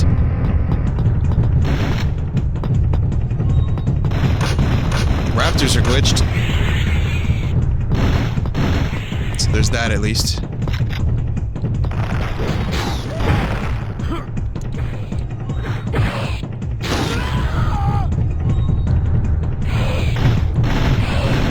I remember thinking how fucking cool it was when enemies would fight each other in this game.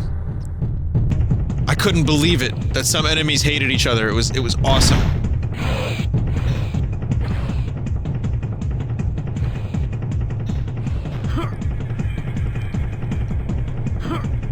Crunchyroll and loneliness, Taryn.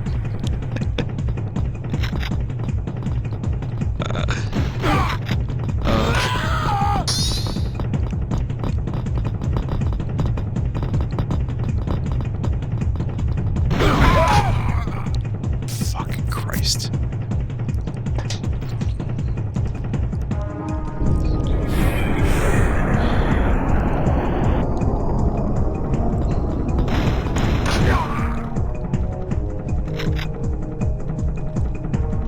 How many lives do I have? You know what? It doesn't matter. I'm gonna just save anyway. I've got 2 lives. That's fine. It's the first time I've had to play a game in a while where I had to worry about lives. Lives are a thing of the past when you just respawn 3 minutes away from where you died at all times. Regenerating health. Yep, this is what shooters were like. Kinda torturous, but more rewarding to complete. And also, lots of sex noises. And disturbed noises. So that's what, for me, that's like the qualifications. Rewarding, difficult, no checkpoint, well, yeah, you know, minimal checkpoints. Regenerating health, sex noises, disturbed noises. Men with bones through their noses. Skullface. And Olmec from Legends of the Hidden Temple. Oh, Skullface.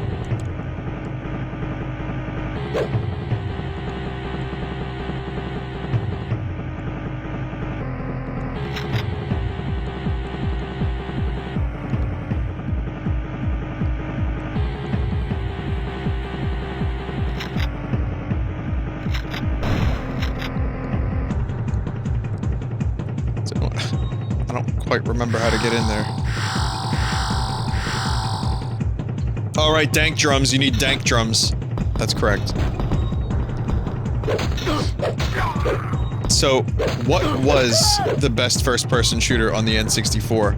Not counting GoldenEye. Because I know a lot of people would go to GoldenEye immediately. So, let's assume that most people would say GoldenEye.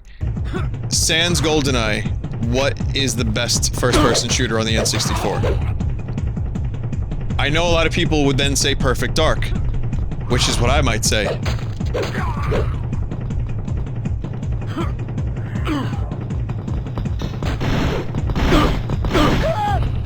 Donkey Kong 64 wasn't a first-person shooter, though. Turok 2, Doom 64. Yeah, Doom 64 was a lot of fun. Conquer was first-person? Not entirely. Uh-oh. Dying again. Oh, god damn it.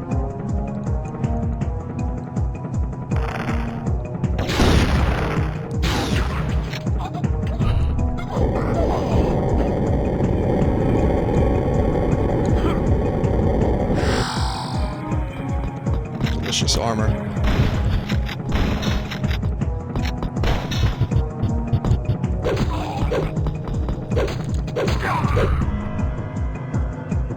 Rage War. I actually really liked Rage Wars. Yeah, Donkey Kong. Whoa, voice. Donkey Kong 64 had a first-person shooter thing, didn't it? But it wasn't. I mean, I'm not really talking about like platformers that do first-person as well, because then you could count Banjo. Wow. Then you could count Banjo-Kazooie too, if you really wanted to do that, which I would probably say is not a first-person shooter. You know, most people you tell pick a first-person shooter, they're not gonna immediately jump to Banjo-Kazooie 2. I'm obviously hitting puberty, by the way. I mean, fuck. Cloud is in a video game I just played. I just saw Star Wars in the movie theater. I may as well be hitting- and I'm playing Turok. Yep, confirmed. I am hitting puberty as we speak. I don't know how to get in there.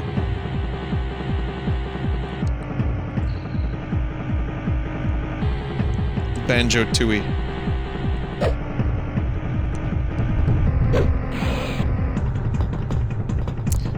There was also, so Quake. Quake was on the N64. It wasn't really a new experience or anything like that, but... that was foolish.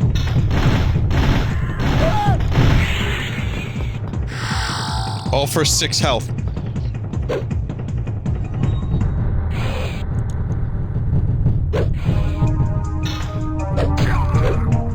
Hexen, I think, came out on the 64.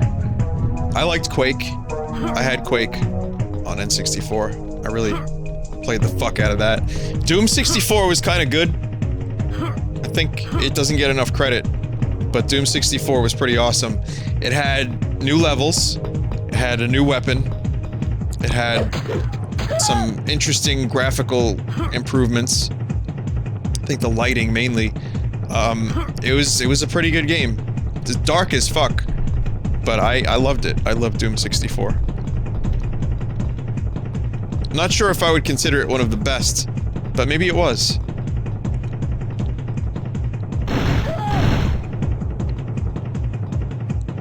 But yeah, Turok and Rare's first-person shooters were definitely the king of the N64. Battle Tanks was awesome. Not a first-person shooter, but it was fucking cool. I played a lot of Battle Tanks too. I missed that game. Some really fucking cool tanks. I liked blowing things up when I was a kid. So, you know, you give me a game with explosives, and yeah, I'm good.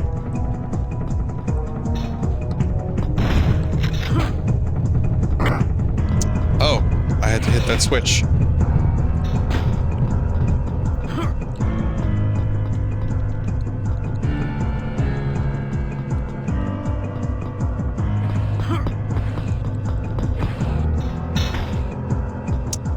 Finish Blast Core, or at least revisit it once or twice. Hey, any Turok fans know what the fuck I'm supposed to do here?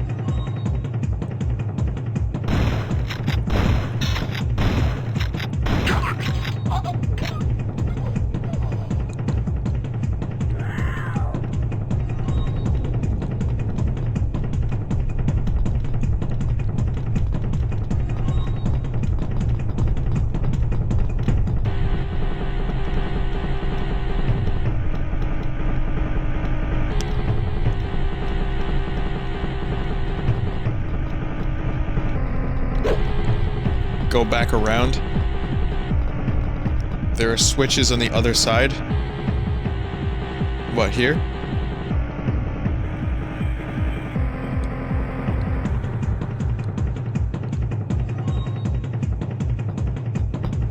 Far left side of the area you're in? That's kind of hard to tell. Alright, well this is the right side of the area I'm in.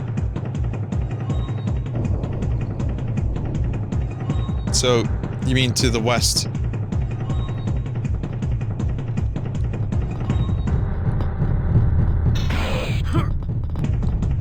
Get the fuck away from me, raptors!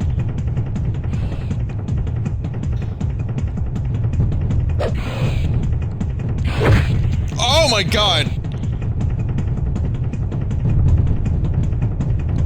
Where am I going?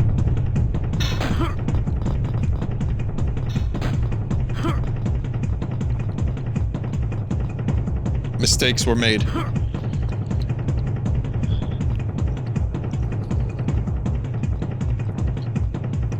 Microwavable pizza was made as well, and that was the mistake I was referring to, because now the indigestion is very real.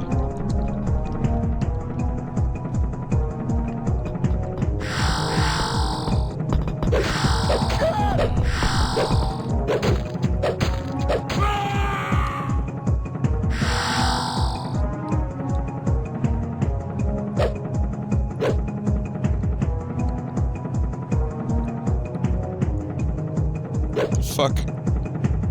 Okay, so there's no switches here.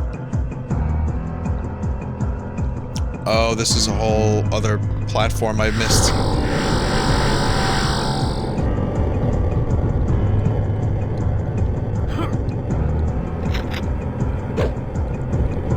Guess I thought thought I'd been in here already. Well, I didn't feel like going out to get food. I was like, man, I bought this pizza. It was really fucking good, too. It was like one of the best tasting microwavable pizzas I've ever had. It was like a DiGiorno, like, square flat crust. And it did not taste bad at all. And I figured, oh, may as well get some use out of it. Okay. Dying.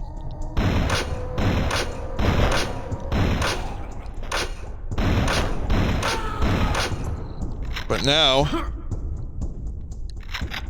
I need Tum. This stream brought to you by both Tums and Garbage Pizza. Frank Reynolds promotes the pizza. Have some trash!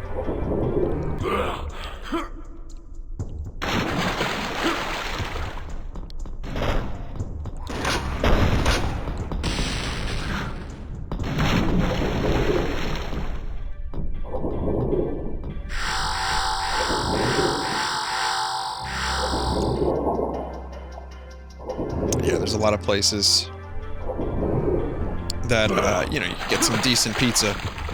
But, you know, of course, I'm like, no, I'm gonna make this. It'll be great. Alright, well. It was great at first. So here's what we're gonna do. We're gonna take a break and we're gonna invent a new segment. This is a brand new segment for the Vinesauce streams. It is called Vinny ingests Tums. So I will be right back, and when I get back, I'll let you know exactly how well those Tums worked.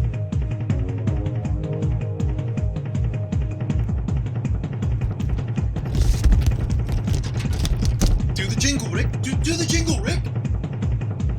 Oh, chimpanzee there. He's got a fucking stomachache.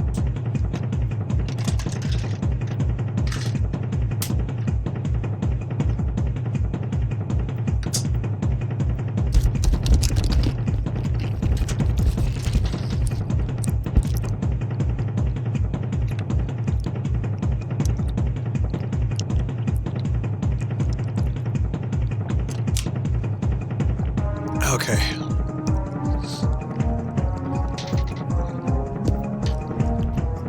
Turok is holding a sausage, says someone from the chat. You know what? It kinda does look like he's holding a sausage.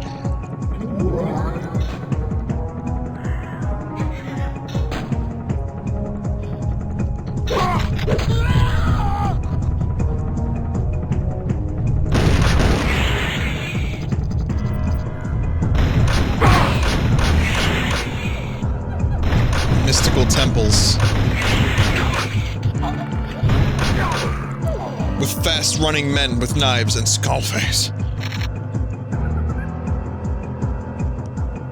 It's the setting of a lifetime.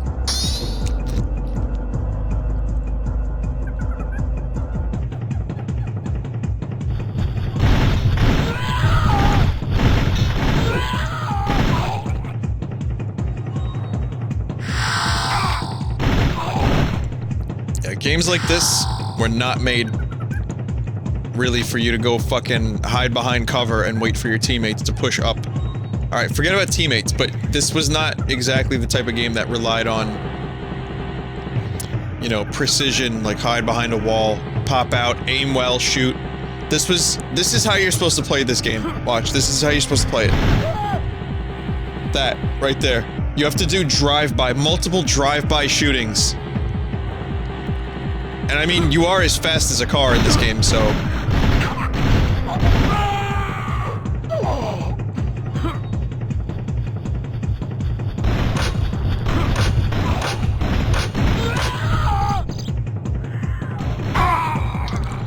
You fucking asshole.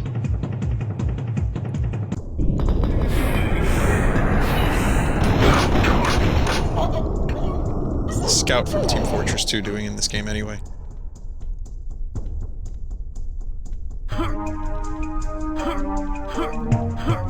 Yeah, at one point you do fight a car. You fight an SUV. I don't know if it's this level. No, I don't think it's this level. I think it's not too far from now. But yeah, at one point you actually fight a car. So you're fighting dinosaurs, you know, you fight like giant alien things and stuff, and then you fight a car. It's like, right? Yep. Don't ask questions. Just go with it.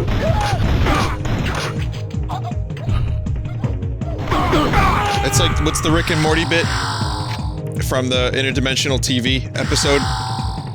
Where they're just like, it's just men versus cars, and the cars always win. It's that, except you win. You know, maybe.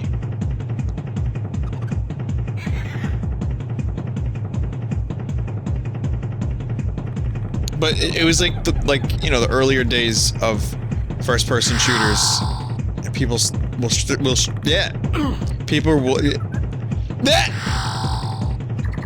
people were still trying to figure out... Sorry, I had a bit of a brain difficulty there for a moment. My brain didn't work good. People were still trying to figure out exactly how to... like... make all this work. Still alive, huh?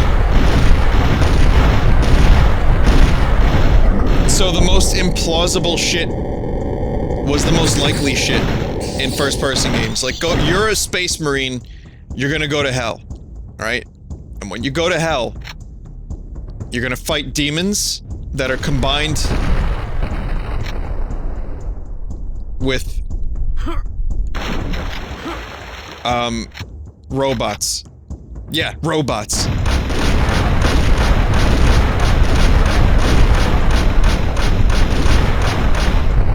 Alright, you are a soldier, and you have to fight mechanized Hitler army. Alright? You kill Nazis, there's Hitlers, there's mechs, there's science experiments. Go. Your name is Turok, you fight dinosaurs and SUVs. Your name is Dick Kickham. You are a foul-mouthed pervert who thrusts his cock at enemies until they die. By the way, you're fighting pig aliens in strip clubs. And now it's like, okay, here's your choices. Futuristic marine, a space marine fighting people. Futuristic space marine fighting aliens. Or modern-day soldier in Iraq. Enjoy.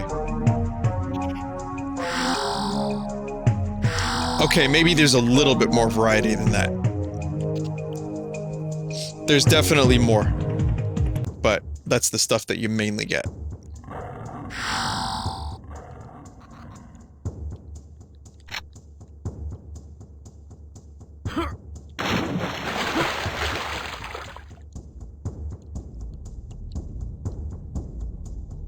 Half-Life? Half-Life was the first step into first-person shooters kind of being more grounded, I think.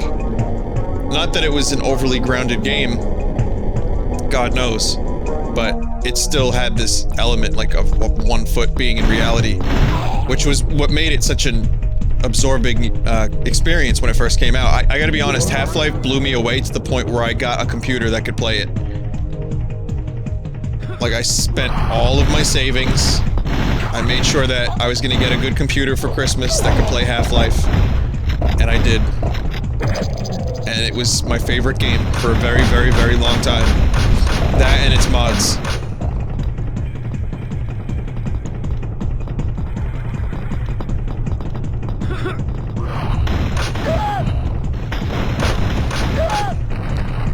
Up until Half-Life, the first-person shooters I was used to, oh my god, was this, and Doom, and Quake, and stuff like that.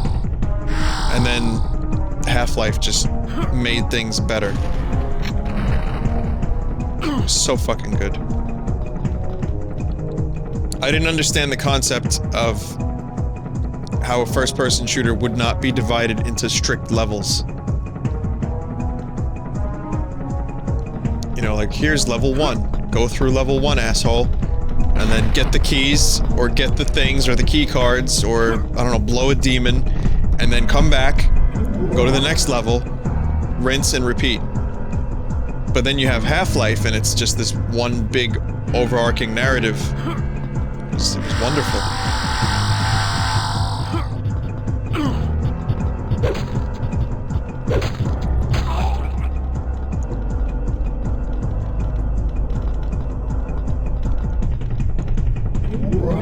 Yeah, that's what games actually, that's what they said. Hey, asshole, do this.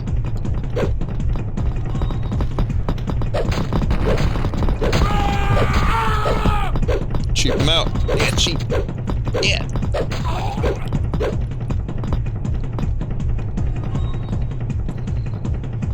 What do the Doritos mean?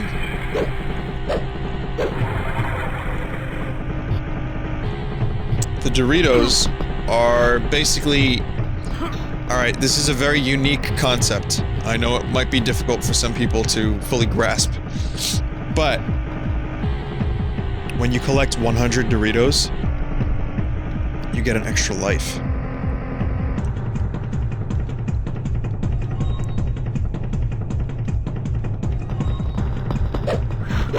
So... pretty cool, huh?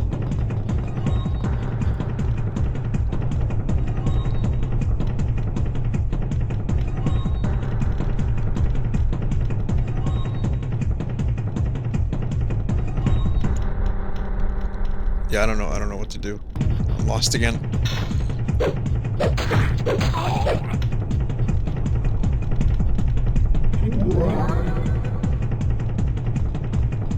So, I can see that I have to get through here. However, I can't get through there. Do I have to take this fucker out?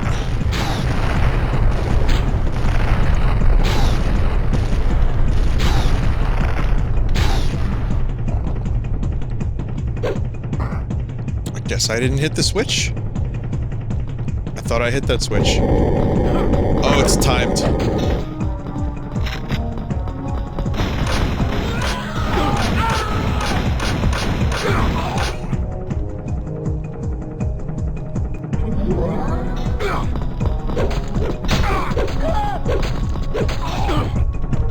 Fucking blow darts, please!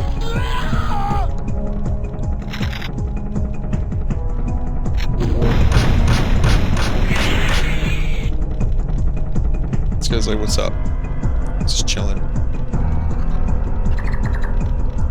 That's them two together. That's like their Netflix and chill position.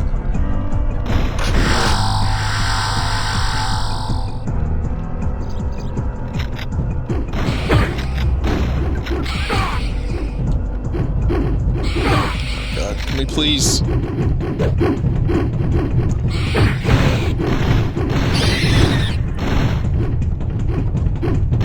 So many fucking enemies at once.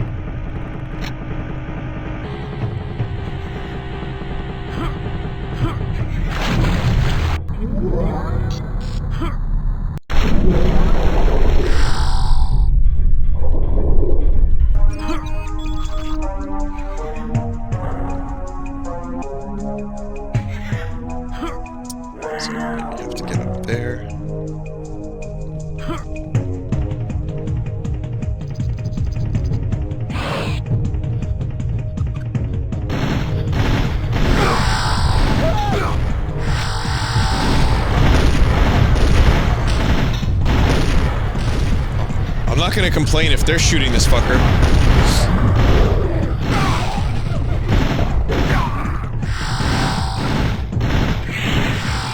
I don't understand though, like why is everything hate Turok? I'm trying to figure out like the motives. I know there's, you know, a final boss, I know he's a dick, I know these are probably his men. They all, like, the final boss, if I remember correctly, he wears like a jabroni outfit. It is so very, very, very leather, and so extremely fetish. There's no mistakes that one can make. The dude is in jabroni gear, like a leather outfit, like a gimp suit, with skulls on it. He was like a sex lord. So I'm wondering if the sex lord, that's I think what his name is, I don't remember. If the sex lord is like forcing these people to kill Turok so that he could, I don't know, what does he want to do? Does he want to like... What did Turok do to him? I still don't I don't understand. I don't have motive. Okay, you're able to do that. Sure you are.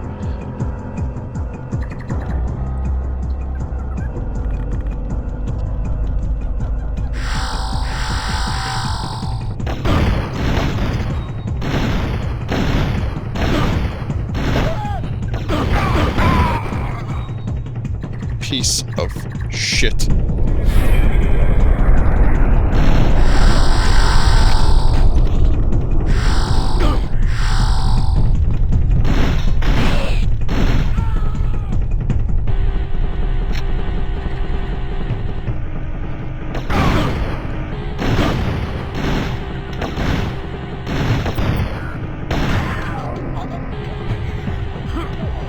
I want that gun. Give me that gun.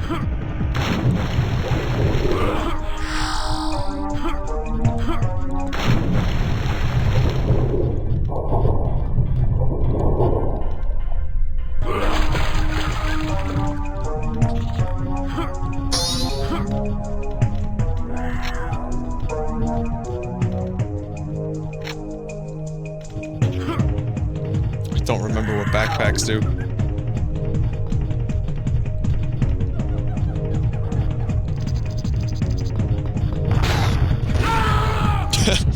Nice.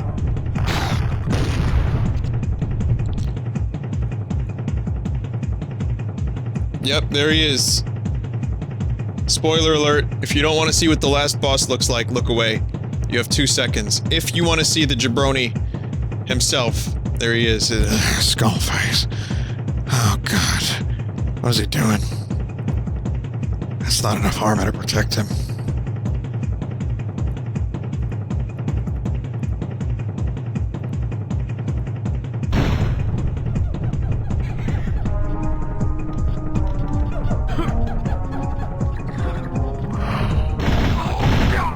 Because if you wear a skull on your head, you're cool. That's such an ego thing. Like, when I think of, like, villains that wear, like, skulls on their face, you know, maybe, alright. I'm not talking about Skullface, because he is a skull. Like, his head is severely fucked. But, I'm talking about people that don't need to wear skulls. You know, like...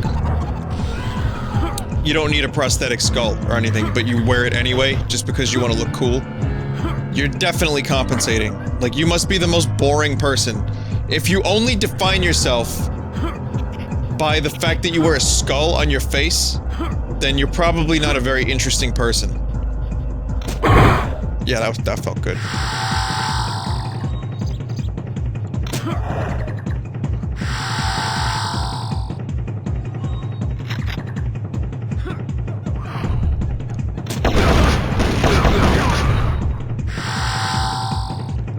The only person that can kinda get away with it is Immortan Joe from the new Mad Max. Because he was wearing a skull mask. It wasn't exactly like, just like a skull on top of his head.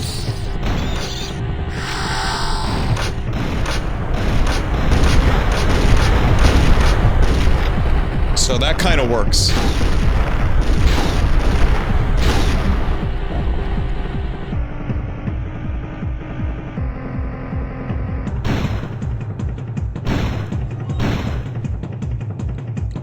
Speaking of skulls, do you guys want to hear Carl Pilkington talk about that time when someone's skull came off? Try to understand what Carl is saying, and you'll have a great time. I promise. Wars in Iraq, terrorism, it doesn't mention anything. But that's all being wrote about anyway. If you're saying there's a museum that's keeping everything, there's loads of other books for that. Who's looking at the fella whose skulls fell off? What? We see. It's interesting, isn't it? What do you mean the fellow whose skulls fell off? Well, that's what happened the other week, so I wrote about it. What? A fella's skull has fell off. What do you mean his skull has fell off? It's something to do with circulation. But what do you mean his skull fell off? Well, it's in the diary. But how can a skull fall off? Because it's surrounded by tissue and it's got a brain. How can just his skull? How can it detach itself from all the stuff surrounding He it? mislaid all his dreams. But all I'm saying is that's not getting a look in. No, because it's not significant or probably true. Good point, Steve. I don't. All know right. Well, what's let me anything just. based on. I'll just consult the diary quickly and find the moment with the man whose skull fell off. Oh, here we are. Yeah. Looks like the world's fattest man is having an operation to get rid of some of the fat. Yeah. He has to have an iron bed because that's the only thing that can hold his weight. Yeah. There's also a man whose skull has fell out. He's in hospital somewhere. I hate that. It would make me panic. The hospital is busy with people coming in to look at their head. What are you talking about there? That tells us nothing. Right, it's impossible for a skull to fall out. How are scholars in 10,000 years going to be... What are they going to decipher from that? They can sort of go. There's not enough incident detail. But how did his skull fall out? Circulation problems. But answer the question. How did his skull fall out? Fall out of what? He was at home, and I don't know if he was combing his hair or something, but it come off. What did? His skull. What do you mean, his skull? Do you know what the skull is? It's a part of the head. Well, no, it's the structure of the head. It's the bone. Do you mean the top of the skull? This is only useful if you have all the salient facts. Then it would be of interest to us. We could. Well, I couldn't take that on. I'm busy. I'm not going to start looking into stuff in depth. Just get the details. God. You're such an idiot. You are the best idiot in the world. Well, I don't want to be premature, but that entry is followed by, I injured my toe the other day by dropping the toaster. Instead of letting it hit the floor, I tried to catch it with my foot. Yeah, that's God bless Carl. Turns out there was actually a real story where someone's skull came off. I don't know if anyone wants to dig for it. I can't really be bothered right now, but just like Carl, I can't be arsed. Apparently, the top of a guy's head rotted off. It was like the very top of the skull. It was... His skull didn't come out of his head. Or, out of his body. Like, it wasn't just like a floppy piece of skin with no skull in it. Yeah, it was his scalp. It was his scalp. But, Carl cannot explain... He doesn't know how to explain himself at all. So, of course, for him, his skull came out. And... that's how you get villains like Immortan Joe.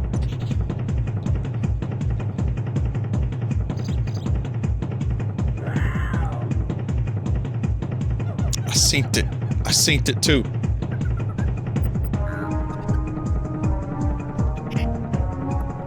And for those that don't know who Carl is, he's the best idiot in the world.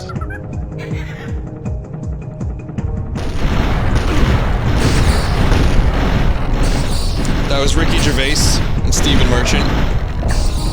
And Carl is their quote-unquote friend. You may have seen him on the show An Idiot Abroad. And he's amazing. He is one of the best humans in this planet. Without Carl, I don't know if this world is quite as beautiful. He makes life much more interesting. Just to listen to Carl every now and then kind of brings you back to this innocence. When life was full of wonder.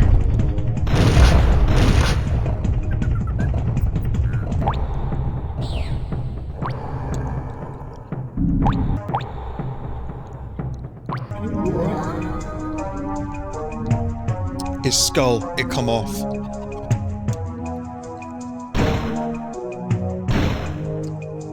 Recommended watching is the Ricky Gervais Show. It's an animated show of their podcasts, and it's really, really fucking funny. That will set you on an adventure that would last years if you let it, of just wanting more and more Carl.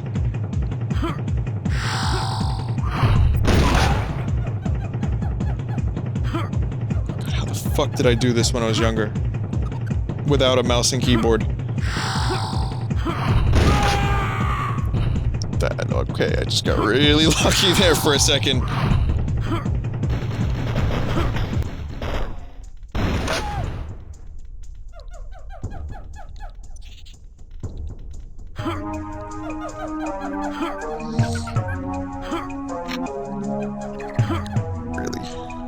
Probably shouldn't be.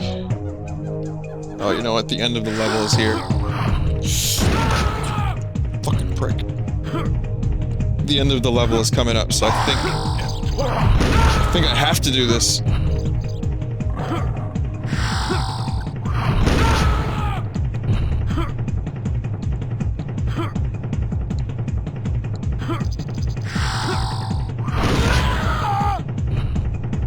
I so wish they would just fly off.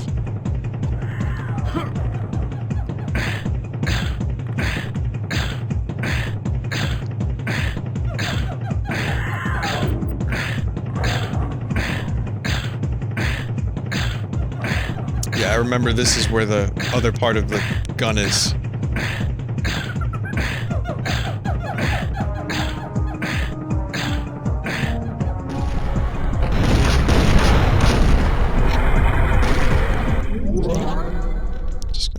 Fighting that guy.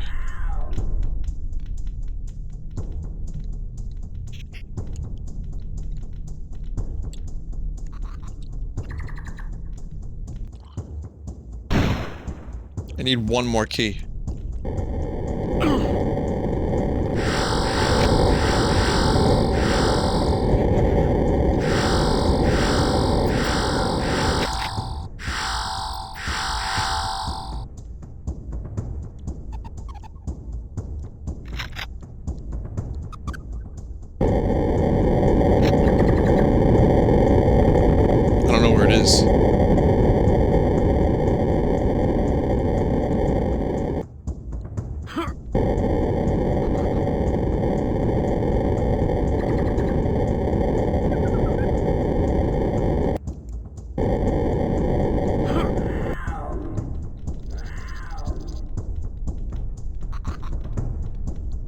It's in the portal? No, that leads back to the, that leads back to the hub.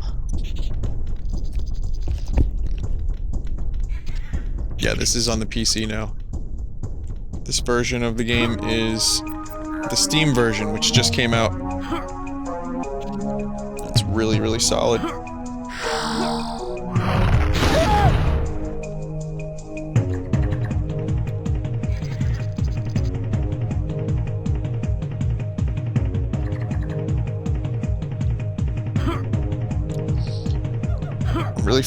Really tempting fate here, aren't I? Go in the portal? Oh, wait a minute. I think I know what's going on. Oh, you guys are gonna love this.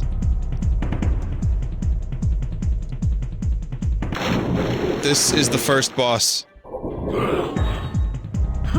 forgot about this. Get ready for it.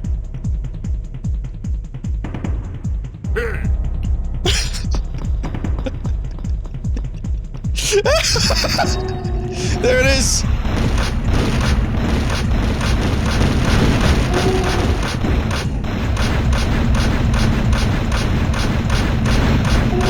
A much easier fight with a mouse and keyboard, holy fuck.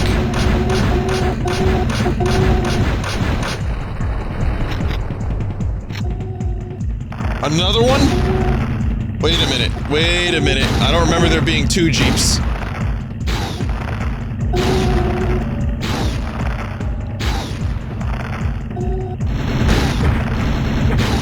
Okay, alright, you can stop that now, dude.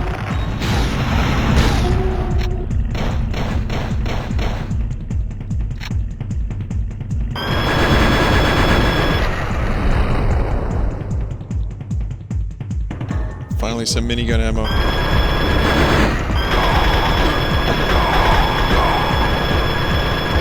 This is the fastest ammo burner in any video game ever. From 500 to 100 in how long was that? 10 seconds? And that's it. I'm out of minigun ammo.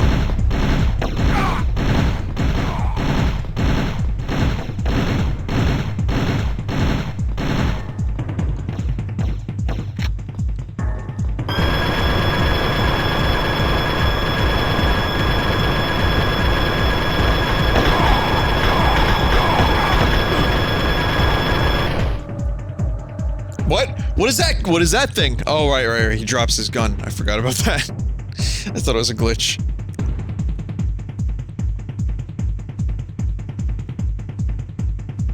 Alright, victory pose.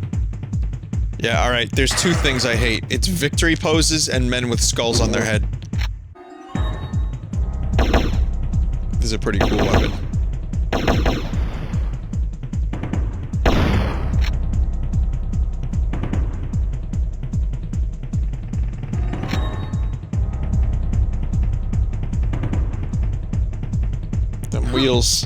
Them wheels keep on rolling.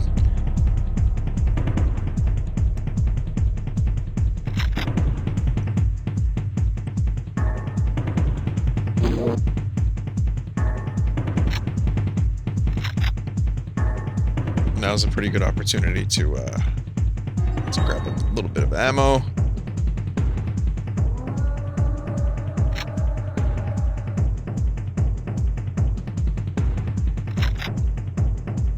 Box O'Cox.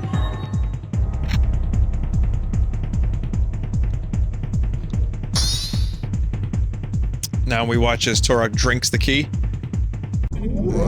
Delicious key juice.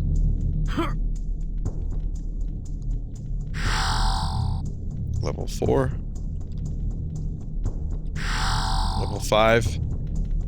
Both are open, so I can choose to go to either of those. And then there's level 7, the Lost Land, which is a lot of fun. And level 6, the Treetop Village, which can eat a dick. If I remember correctly. So yeah, I mean, I'm already kind of like, I guess like 40% through the game.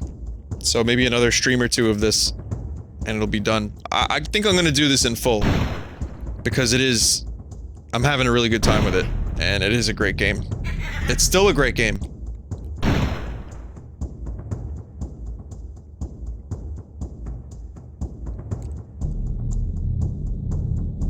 This game was made in 1997, sorry. So. I still remember the cheat code. On the 8th day, God created Turok. That's the code to get everything.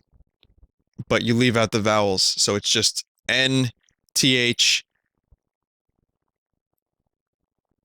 GTH, DY, GD, CRTD, TRK.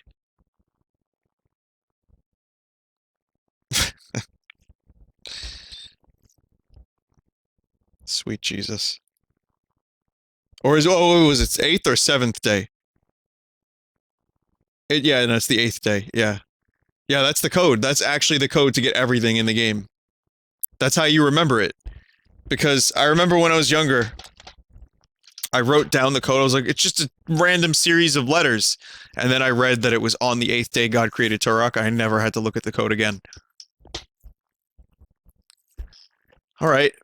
We're gonna switch games. I'm not sure what game yet. It'll be a surprise, so stick around. You might like what you see.